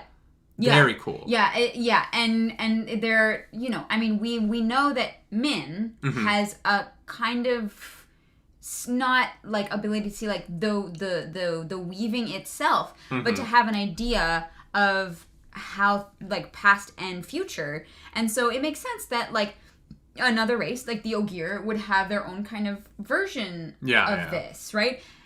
But they all have the same, like, and that's the thing, everyone has the same religion. Because everyone understands the wheel is there. Which means that it must exist. And people can see it. There has to, like, there is concrete proof, right? And there's no the dark atheists. The dark one is the devil. Yeah. And he references the wheel. There's no one in the world we met so far that is like, I don't believe in the wheel. There has to be concrete evidence for everyone to believe so strongly. And so I think that that's really cool. I love it. I love this book. I hope Loyal goes with them. I hope that Rand saying no doesn't actually... I hope that Loyal sticks around for a while. I think based on the show he does. Based on the show, I think he's definitely going to help, so that's nice. Yeah. And then, should we get to... the next chapter. Yeah. Nynaeve, Moiraine, and good old Daddy Lan are sitting around a fire. And Moiraine is sleeping, and then she goes... he got his coin back. That's how I pictured it. When I was reading it, I just pictured Rosamund Pike like lying down and just being like, come on. And so they're like, we gotta go. We got to go. We got his coin back. Yeah. Mm-hmm. And they take off and they find the White Cloaks and they're like, oh, snap. This shit's bad. Yeah. And so they come up with a plan. And they're like, all right, we're going to do some shit. Lan's going to use his camouflage cloak to sneak in. Nynaeve, you're going to go cut the horses almost free. And then I'm going to pull some crap. And Nynaeve's like, what are you going to do? And she's like, don't worry about it. Don't worry about it. Because that's the only thing that Moiraine says to Nynaeve's question is like, don't worry about it. Don't worry about it. I got this. Nynaeve is like, I got this. So she sneaks into the camp and she's being all sneaky and she's like watching the guards. And I was like, oh, this is like Splinter Cell when you have to watch the guards pass 3 times to make sure that you understand the exact timing of it. And I was like, this would be a great video game. Well, like I literally was like reminded of like if you ever played Harry Potter and the Chamber of Secrets on the Xbox. There's like a library. You have to like get through to the restricted section of the library. Yes, and you have to like sneak around all the prefects. That literally, like, in my head, I was, like, picturing where the beans were, and, like, you count how many seconds it takes for them to walk here, how many seconds they stop. Very fun. I love those kinds of things. And so she goes to the horses. She starts cutting them up. The ropes, not the horses. That was dark. And then she gets to the last line of horses. And it's Bella! Bella has to make it to the end. Cause Bella's weird because... So, my family had a dog. She's a magic Bella, horse. Who passed away last year. Same with me, but 3 years ago. Yeah, and so we both have had family dogs named Bella who have recently passed away. Mm-hmm. And so Bella the horse is a weird one for us. Yeah.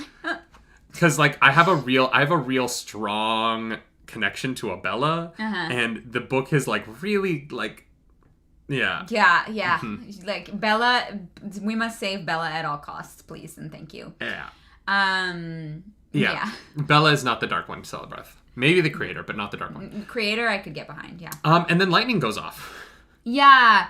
Well, and it's Nynaeve really like it's interesting that we talked about like seeing how the weaving works, because it almost seems like Nynaeve has a moment where she's like, I know for a fact that means Egwene is here, which means there's one more body, which means we are going to be screwed in a chase. So takes Bella, like, obviously, like, and another horse. Yeah. Yeah, she takes 2 horses. Grabs the, like, so that they can be as quick as possible. And I love that, like, they're worried. They're like, what is Nynaeve up to? What is she doing? And she shows up and literally saves the day. No. But that moment of, like, that's something that's could just be straight up logic. Yeah, but Egwene was on Bella. Could just be reasoning, but also seems like it exists in such a like flash of a moment that it seems like Nynaeve has this, I don't know, this like clarity almost from. Well, and I think it's interesting because going into this mission, Moiraine looks at Nynaeve and is like, I need you to come back too. Like, you are part of this. Yeah. I know that you're part of this. And like, I would protect you the same way I would protect them. And I was like, oh, cool. Like, I like Moiraine is taking all of the abuse from Nynaeve because she's like, I don't care. Like, you are important enough that you can say whatever you want. You can be whatever, like, angry or whatever. Yeah. I need you to come with me, and so, like, I'll put up with it. And I find that really fascinating, that Moiraine is kind of taking the high road on that a little bit. But she's being sassy back, but, like... Then there is a moment where they have Egwene and Perrin, and the 4 of them, and they're like, Nynaeve's not here. And Moiraine is like, priorities. And they're about to leave. Well. Yeah. So it is interesting. Sorry, girl. Well, she does, tell Nynaeve that she is as important. She's also Ta'veren. When it comes down to it, she's like, well, we got 2 of them here, so math. Sorry, Nynaeve. Yeah. And Lan brings up that this is like the web of lace. This like moment in time with so many Ta'veren at once, which I was like, that's such a beautiful. he speaks in such a pretty way. I love him. I get why Nynaeve wants him. You know what I mean? I want him. Yeah. Yeah. It doesn't hurt that Daniel Henney played him, and Daniel Henney is hot. He's an attractive man. So good. So but we cut before we get to that. We do cut back to Perrin and Egwene tied up. They've been having it rough. Perrin is like working hard to like stay on his feet because he's worried that if he falls down, they're just gonna drag him. It's tough, right? It's bad out there. For a Perrin and an Egwene, but they're pushing through until Byre comes to them one day and is like, "Hey, see, this isn't working. We're not gonna get to Caemlyn in time. So it would actually be better if you tried to escape and we killed you. If you escaped and we killed you, or if you escaped and you got away. So try and escape." And Perrin's like, "This feels like a trap." Yeah. Yeah, I was like, what the like, it's like, this is so horrible. Like, like this guy, I would not want to meet this guy ever. Yeah. I would not. Even he second guesses himself because he's like, oh, if they get away and they can talk, maybe I shouldn't have done this. Yeah. No, but he doesn't care. Like, he's like, nah, it's a trap. Yeah. But they don't have time to spring the trap because lightning starts happening. Thank God. And Lan shows up nervous. and doesn't kill Byre. And look, I get it. We're trying to be good people. But, like, maybe sometimes kill the people who are trying to kill you. Because now Byre's going to come back after them again. I don't know. Byre works for the Children of the Light, right? So he's kind of, like, by himself. I can see them not looking at him as much of a threat. If I was the Aes Sedai, I would be killing off some of these. When I got the chance, I would be killing off some White Cloaks. Yeah. I mean, he is a piece of shit. Like, we know that. Tortures them. Yeah, but Lan doesn't really know how awful he is. Maybe. I don't know. I was just kind of like, let's maybe not leave the people that want us dead alive. And maybe that's dark. But I'm just very much a like, if you try and kill me, I sorry, but you tried to kill me. You know what I mean? Like, that's just my point of view. Yeah. Like, I will protect myself and my family and people I love and the Ta'veren who are necessary to the success of the light. I mean, it's their training, right? The Aes Sedai and the Warders, they already get so much hate from people that I think they're just trying to do the right thing whenever they can. At war, though.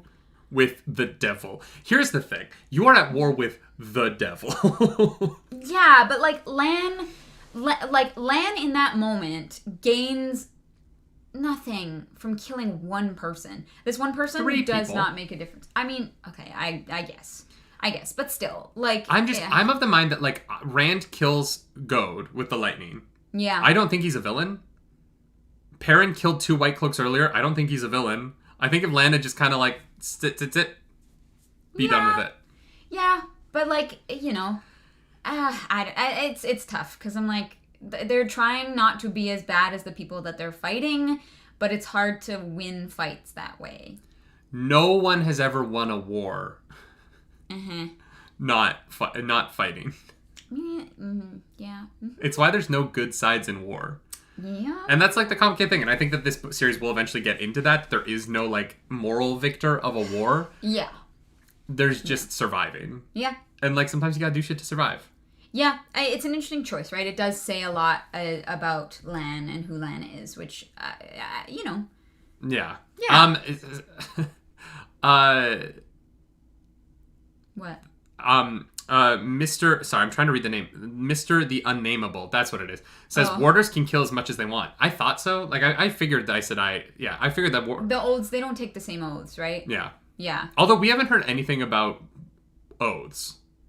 No, that's true. We don't know about the Aes Sedai oaths yet in the book. That is true. Mm-hmm. So yeah, they escape and they're all together.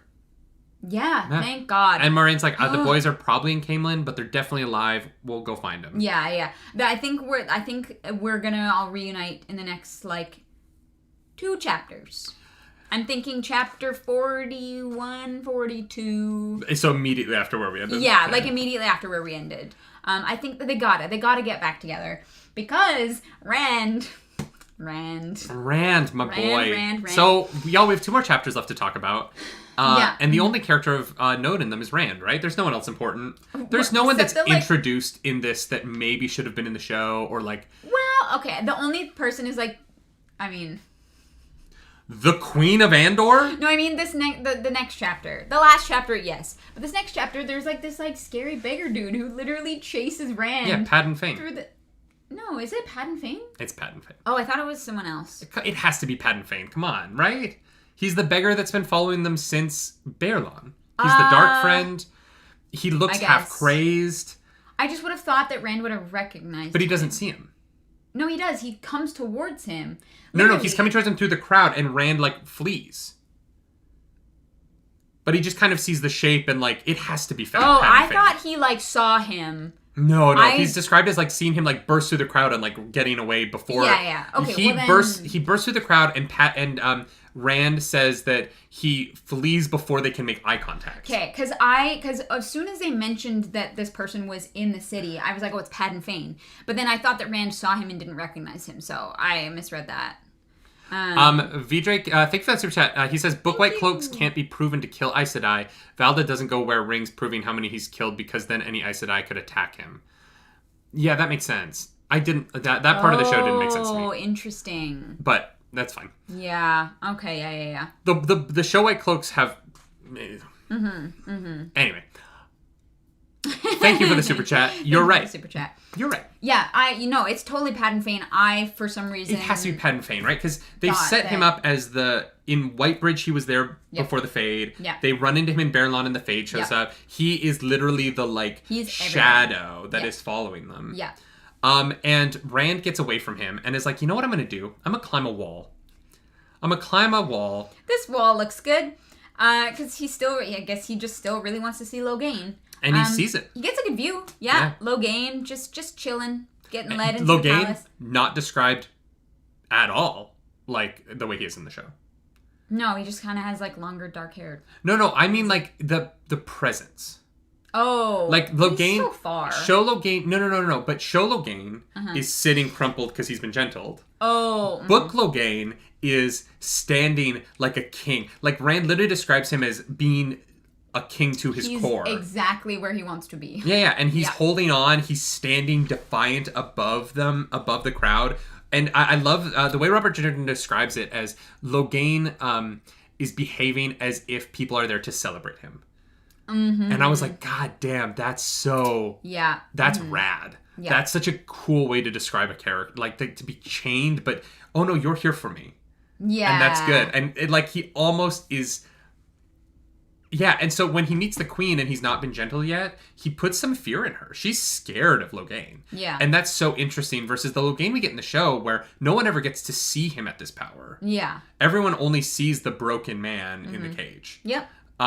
Which is, it makes more sense to parade him proud than parade him already broken is almost just kind of sad, right? Well, like, yeah, it's a humiliation tactic, right? And don't be this guy. Right? Yeah, 100%. Don't be this guy.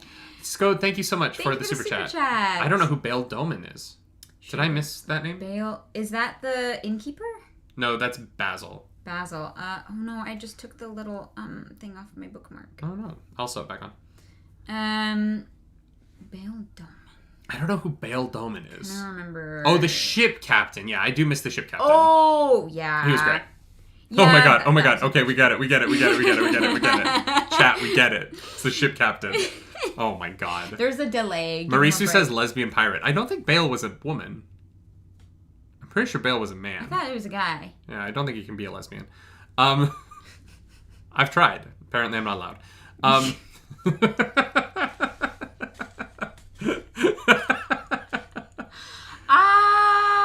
Okay. All right. So Rand climbs a wall, sees Logain, and is like, dude, that I get it. That dude. Yeah. Mm-hmm. That dude fucks.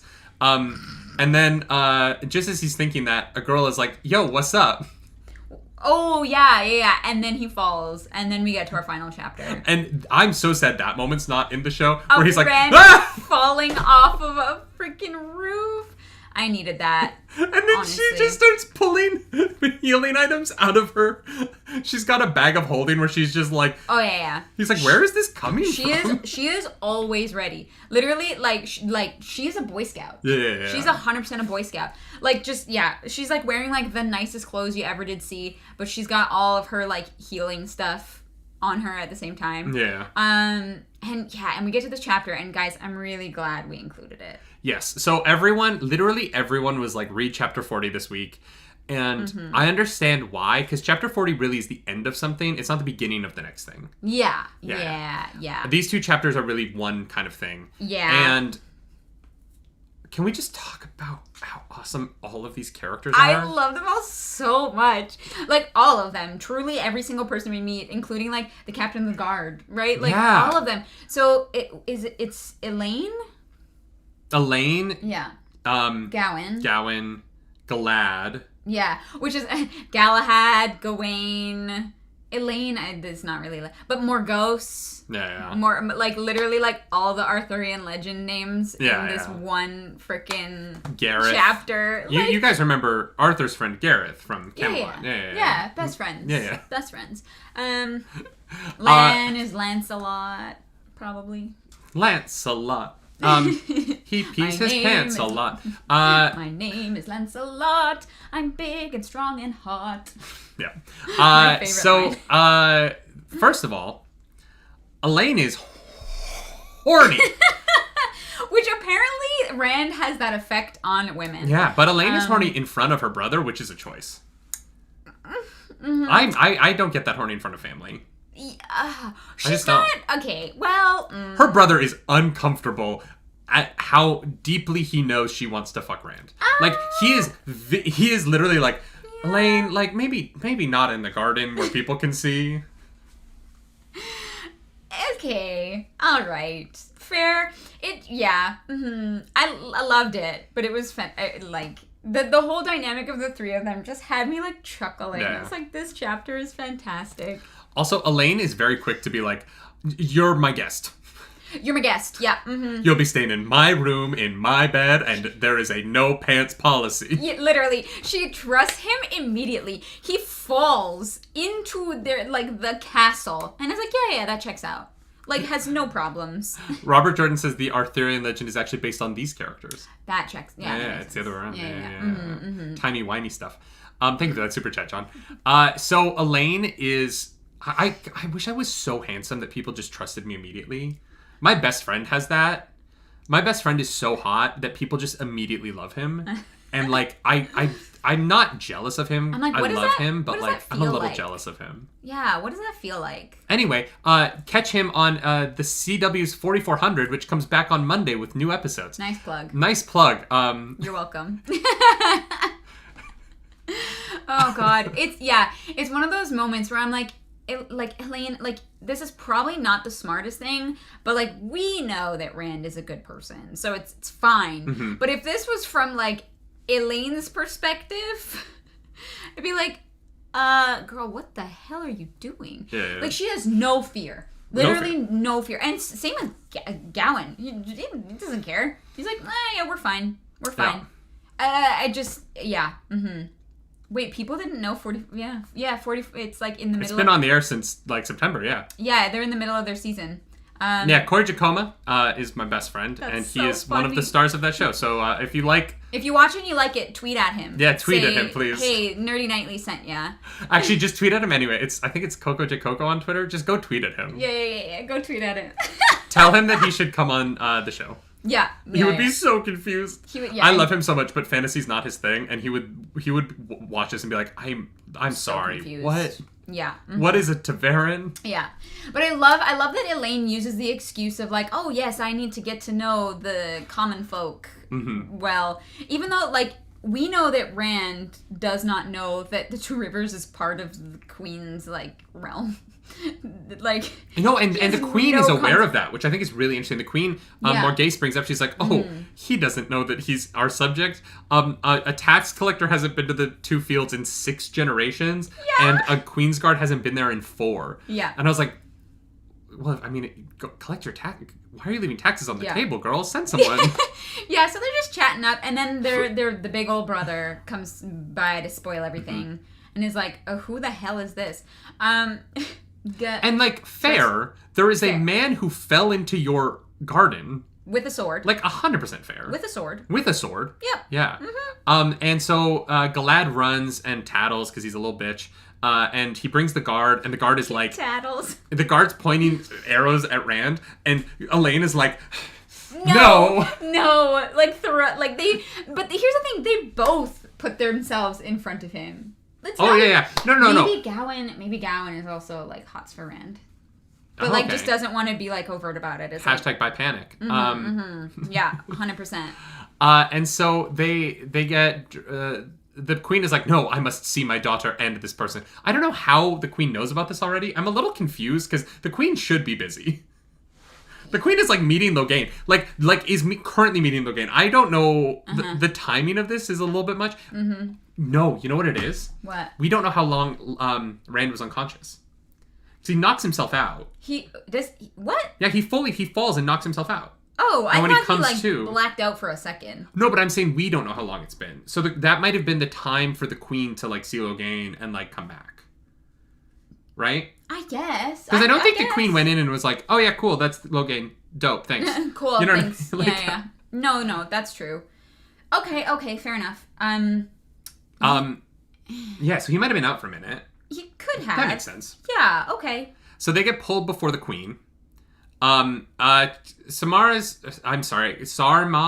Mate says, I don't think the Queen meets Logain. She says that she did. She does, yeah. She says, I've seen him, and he is dangerous. Yeah. So I'm pretty sure that she does. Tigraine is Galad's mom. Yeah. Oh! Tigraine is the former king's first wife, then. First wife. Yeah, because Galad is their half-brother, and they have a different dad. They have the same dad as Galad, but they don't have the same mom. So Galad... Or the king had a affair and with Tigraine.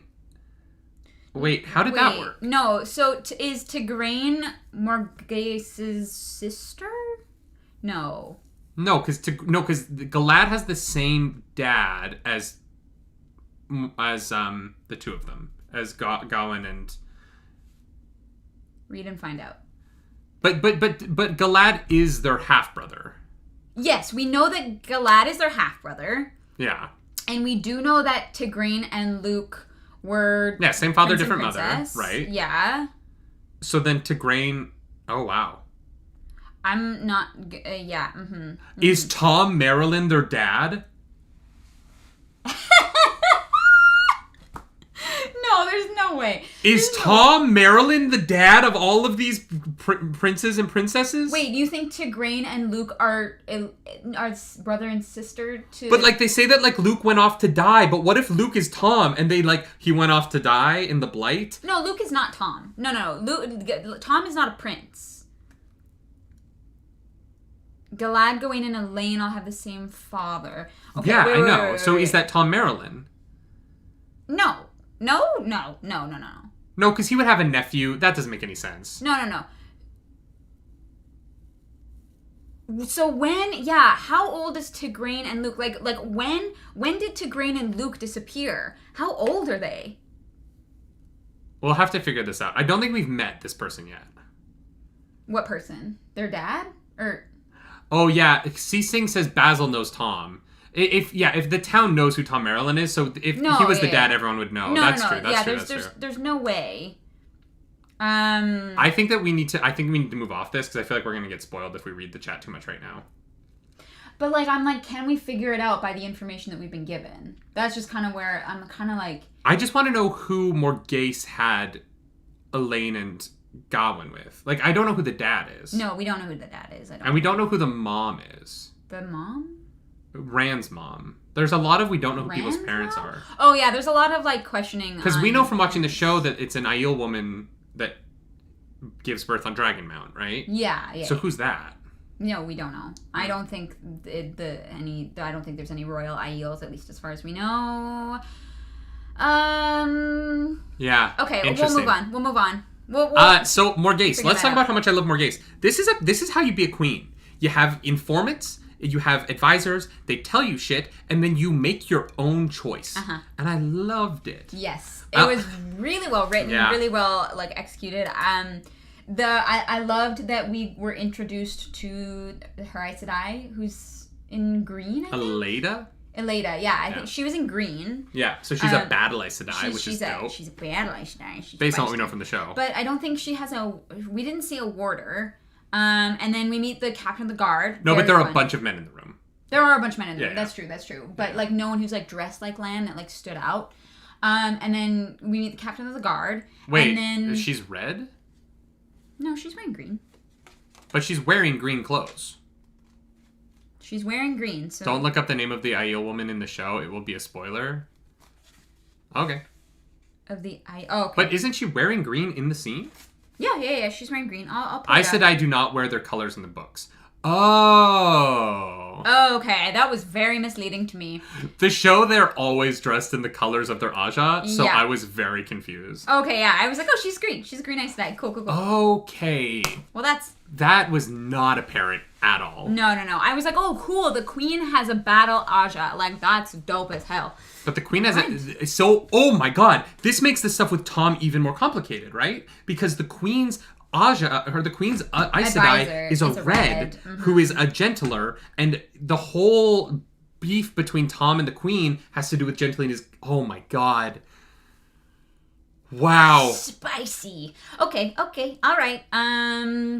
The color of the shawl is what matters. Oh, okay. They don't have shawls in the show, so I didn't really understand that. Yeah, I just want to find the part where they look at her, but you... Yeah. But not Elaine. Eleda comes over and is like, yes, your sword. Oh, look, a heron-marked braid. And everybody in the room is like, ah! Yeah. Literally, everyone He's too young. Freaks out. Oh my gosh. And then Captain of the Guard is like, no, it belongs to him. You can tell by the way it sits on him. And I was like, giggity. Is he also hot for Rand? Does everyone just look at Rand? Everybody is hot for Rand, okay? I'm hot for Rand. Like, goddamn. What? What? What? Do I have to dye my hair red? Oh, please. You would not say no to that threesome. I would not say no to that threesome. That'd be very fun. Okay. We're learning a lot about the Aes Sedai. Because I really did think that Aes Sedai just like dressed. They were like Power Rangers, and they were color coded to their power. Yeah, well, like Power Rangers. Well, you know how the Power Rangers, when they're not in their Power Ranger form, are still wearing their color in like their civilian clothes? Yeah. So, Queen Morghese is like, look, dude, I believe that you're from the Two Rivers because I was in the Two Rivers long time ago, and if I remember correctly, you have the right accent. And I was like, damn, your memory is fantastic. Well done. I don't even remember what my hometown sounds like, and I was there for 18 years. A woman sat in deep green silk. She's knitting a dark, almost black wool. I don't see anything about, like, a shawl. Well, they don't always wear their shawls, right? So that makes sense. Yeah. Yeah, I love Morghese. I love an intelligent ruler who makes her own choices. And seems fair. Like, Morghese seems tough but fair. Yeah. And that's, like, the kind of queen you want. You know what I mean? Yeah. Like, there is no reason to punish Rand, right? He has not really done anything wrong. No, he did break into their house. Yeah, but like, I think if you're, like, queen long enough, or if you're a good queen long enough, you can kind of, you get an understanding of people, and Rand probably looks so confused. That's fair. Like, he's probably like, I don't know what's going on. Like, and Elaine is so quick to, like, speak up for him. It is kind of odd. I also love when they do leave, because the queen lets them leave, and she's like, no, you can go. I'm not going to kill you, but, like, don't come back. And he's like, I'm definitely going to come back at some point because I'm an important character of the plot, and we're going to have to work together one day. Yeah. Because I'm the dragon. Reborn. Spoiler alert. And Elaine, when they're in the hallway, Elaine's like, yeah, if I had told her that I didn't want you dead because I think you're hot, she would have killed you. So I didn't. And I was like, and then Godwin's like, yeah, you can't win with her. And I was like, yes. Oh my god. Does the queen clock how horny her daughter is? Yes. Oh, yeah. Yeah. Which brings us to our favorite segment on the show, Smut Corner with Nerdy and Clarus, where we add a sex scene. And mine is in the garden. I think they should have just gone at it. I think that Galad should have... With Galad there? No, I think Galad should have walked out to just, like... It should have looked like one of those Renaissance paintings where you can't tell where one body ends and the next begins because they're all just so twisted together. And Galad should have been like, I'm going to the palace guard because this is wrong. With Gawain? With Gawain? Okay, but like Gawain and Elaine on both sides, right? So they're not interacting with each other, and Rand is in the middle. They're siblings. Yeah. Obviously, we don't want to break that. But they're both part of it. You know what I mean? It's medieval times. It's less complicated. It's like it's like a Lannister situation. You know what I mean? I don't like that at all. Yeah. We've all read Game of Thrones. You know, we're all comfortable with incest here, right? No. Yeah, this is a pro-incest community. No. I need to say right now that is not the case. Oh God. Nathaniel, we decided last week there are no rules. People can just have sex. Everyone is of age. No rules. Everyone is of age in this. Do you have any other good like moments for a good sex scene? Honestly, what I think should have happened with the Lady Darkfriend is that, like, she comes in, she's like, oh, Rand can't do anything, and she turns to Matt and is like, but you.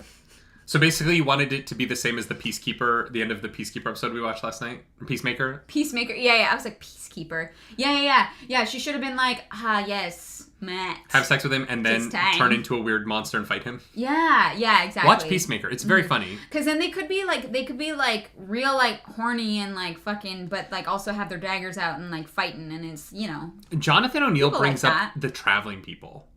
The traveling people would way be orgy hippies, right? There is no way they're not just like. Do you think that Egwene and No, not a chance. I mean, she touches those beads all the time. No, I don't think they did either. Just because of what it would mean to her, I don't think so. Okay. You know, I think like culturally for her, having sex with someone would be a lot. I think. Probably. Maybe I'm wrong. I don't know. Like she's like into him for sure. But yeah, I just feel like he's a little too like controlling. Oh yeah, we never talked about how embarrassed Perrin gets for the dancing. Because the women dance for him. Yes. Oh my god, it's so funny. So funny. He's and the men are all grateful that he's so embarrassed by it because the women keep doing it now. Doing it. Yeah. Oh my god, that was such a funny moment. That had me cackling. Like, I was like, oh my god, poor Perrin. And like, several times in this chunk of the book, Rand is like, God, I wish I had Perrin's way with women. And Perrin is like, God, I wish I was like Rand with women. And I'm like, you guys are so dumb. It is a thing, though. Like, if a woman hits on you, and you get like shy about it, Mm-hmm. there are those women that will then like have fun with that and push it further, Yeah. and like it's fun. It's fun to it's a little role play, you know. Yeah. Sometimes it's fun to just be a little bit shy and be like, ooh, Yeah. I'm not a very experienced man, even though maybe deep down you are, but you want to see like what's gonna happen. I just love that Elias is like, it takes more than a warm fire to arouse me, so thank you, Perrin. I was like, wow. Yeah. Woof. Bark for me, Elias.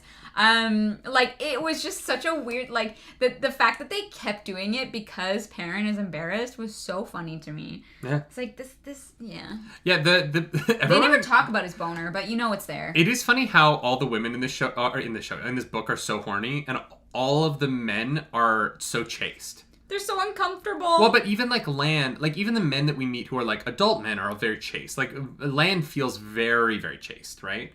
Whereas like all of the women They're, like, purposeful, I think. want to fuck random parents so bad. Yeah, and we get it from their perspective, Yeah. right? We don't really get we know that like Aram and Egwene, obviously there's that there, but yeah, so many of the men are like, oh, yeah, they don't know what they're doing. Mm-hmm. Although Tom Maryland definitely does. We know that.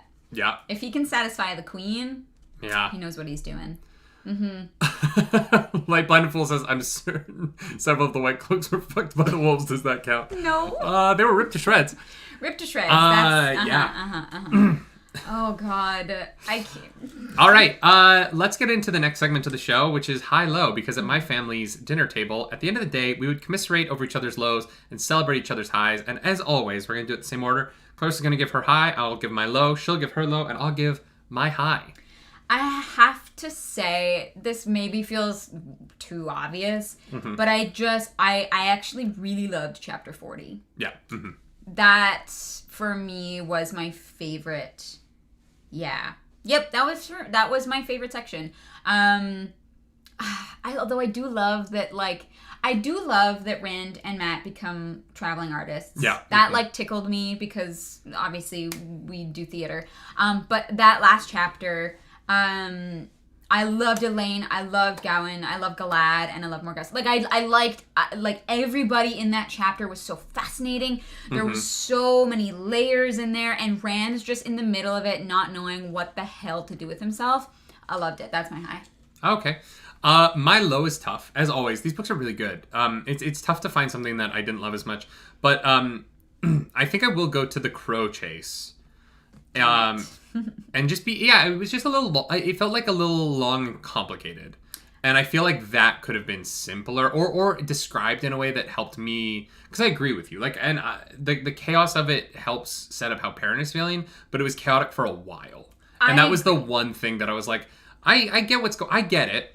We can get on to the next thing. I agree. That part was the low for me because I found reading it very confusing, which I think is intentional because of the character's perspective, but I had a hard time reading it, for sure.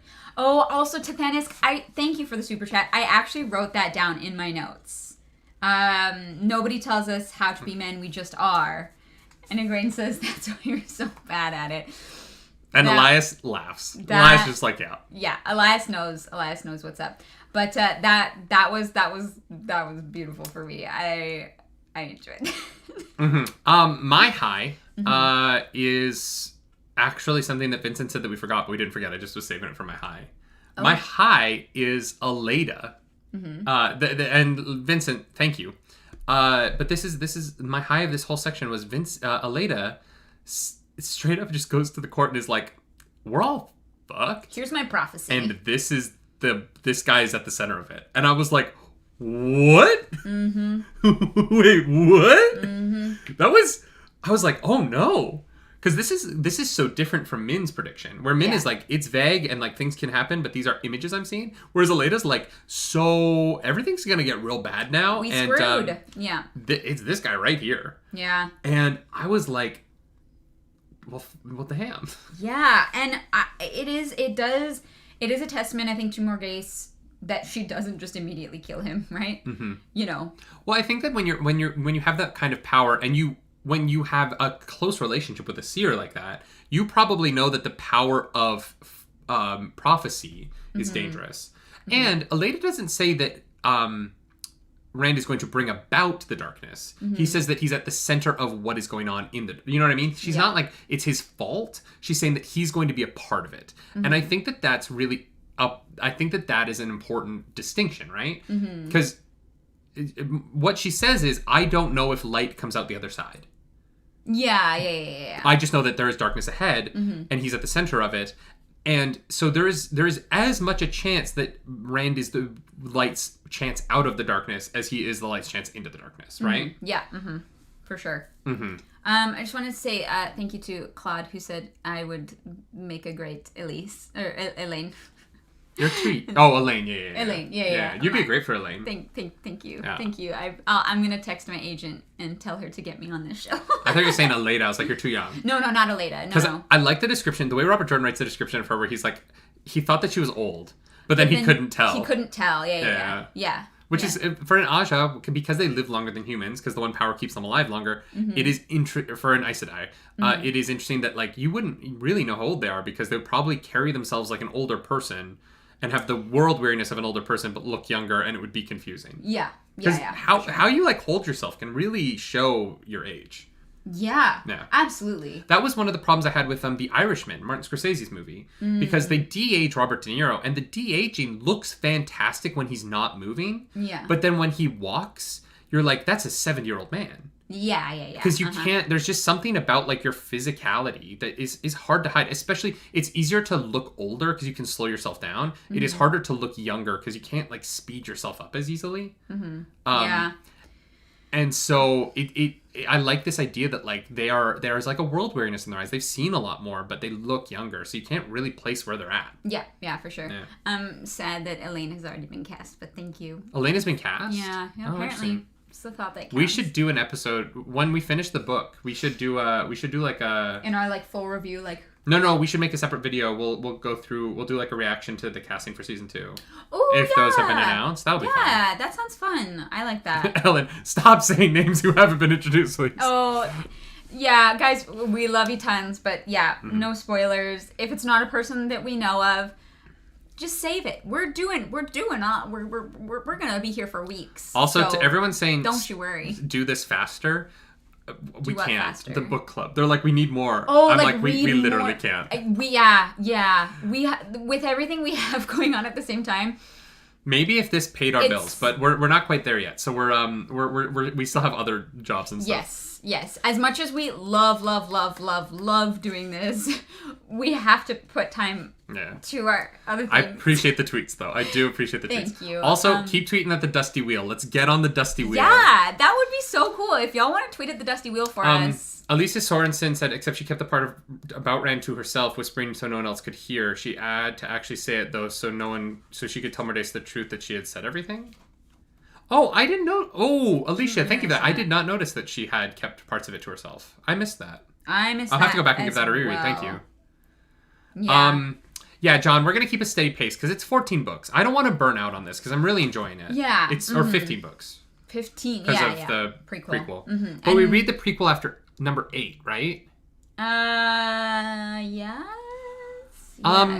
Y'all, I think that this is where we're going to end it for today. But if you could, before you head out, if you could like this so that it boosted in the algorithm, or leave a real captain down below, I would really appreciate that. Plan Art, thank you for the super chat. Thank you so much for the super chat. Oh my god, ship captain. I'm just going to make a shirt that just says ship captain on it. Captain. Yeah, y'all, tweet out the Dusty Wheel. Let's get on there. Tweet out at the show. Get us on there. Yeah. They should cut to a news segment in the Wheel of Time, and it's us in an inn being like the town criers. Oh my god. No. We would do great on that show. Oh yeah, but I would love to be brought on as a joke. I would love a cameo. No, it's my dream. Like I'm an actor. I don't want to be in Star Wars. Right, because pressure. It's too close to my heart. John, long last name. Thank you for that super chat. Thank you for the super chat. As you can tell, this is my personal Star Wars shirt that I made for myself. I love Star Wars. I don't know that I would want to be a lead in Star Wars because I want to enjoy. I don't know, but I would love a cameo. Yeah. And like Wheel of Time, like if they wanted us to cameo as like news people in the Wheel of Time, I'd be like, that's perfect. Let's fucking do it. As news people. Yeah. Or when we find out who Rand's mom is, if she gets... Oh, no, she's already been on the show. What do you mean? Never mind. I was like... We watched her give birth to him. Okay, fine. You're right. Yeah. We watched her all... We watched like literally all but like him literally come out of her vagina. That's true. It's fine. Whatever. Yeah. You know what? Another sex scene I would have added to this? What? Like while Basil is talking about Tom and the Queen, just like a flashback to like them fucking. Yeah, I want to know what Morghese and Tom get up to. Can I be the ship captain in season 2? I don't think we're past that part. They'll bring him back. They'll bring him back. Yeah, they're gonna bring back ship captain. Yeah, I'm sure. My super chat has started a trend. Ship captain. Great. Y'all, that's gonna be it for today. Thank you for everything. Like the video, subscribe to the channel, all of that fun stuff. We'll be back next week, and we will not be changing the read this time because we're reading to the end. Because we're reading to the end of the book. And then next time we will we will put out the readings for the next book all at once, so we know where we're stopping, and then if you think we're wrong, we have time to adjust them. If anyone has a good like breakdown for like the next 3 books in terms of the good stopping points, if you want to tweet that at us or DM us. We don't, because here's the thing, we don't want to read ahead. No. So coming up with stopping points for the next few books. We wing it. Is going to be tough for us. So if anyone has a good idea of where we should break up the next few books, tweet at us or whatever so that we can put together like a schedule that's like a few months out. Yeah. Also, I think maybe we should start a Twitter poll or like a YouTube poll and see if we should include the Ravens with the last bit of the book. I've been told the Ravens is... Oh, we could do that. No, we'll read it. We'll read the Ravens for the week. For the full book? For when we do the full book chat. For the full book chat. Okay, we'll include it at the beginning of the full book chat. Reddit has the stopping points. Can anyone give me that Reddit link? Yeah, because we like breaking it down in 4 chunks. Yeah. That's working well for us. So we're doing 4 chunks per book. Yeah, we're doing the prequel, but we will be doing the prequel in order that the books are released. Yeah, the prequel is between book 10 and 11. Yeah. So we'll include the Ravens with our entire 2 weeks from now in our like entire overview of the book. Y'all, thank you so much for a wonderful stream today. We will be back on Monday with the nightly morning show. Or if you want to come watch us over on Twitch, I'll be playing Pokemon today at 3 p.m. Eastern. And Clarus will be back on twitch.tv/ClarusDracaris tomorrow. Skyrim. I'm currently doing a Legolas build in Skyrim, which is an archer who does not sneak. And it's hard. Samantha says, are we taking a break after this? Are you doing another book that's not Wheel of Time? Not for a year and a half. We're the plan right now is to keep doing Wheel of Time. I know that we're having a lot of fun with our book club and want to keep it going after that. But we want to read all of Wheel of Time But first. We're really loving Wheel of Time, so we're gonna keep sticking with this one for the moment. Yeah. Yeah. So we will be back next week with more of this. End of the book, y'all. And get your gamer subs. And your Javi. Click links below. Oh, and also, if you would like to continue discussions about this with friends, join the Discord. We've had a lot of you join the Discord recently, and it's been a lot of fun. We have a book... we have the Nerdy Wordy Book Club section, which has Wheel of Time and then Wheel of Time spoilers. So you can keep those separate. But yeah, guys, thank you so much. This was so much fun, and we'll see you hopefully on Monday for the nightly morning show. If not, next week. Do something nerdy tonight, y'all. Bye. Oh, I was about to press that button.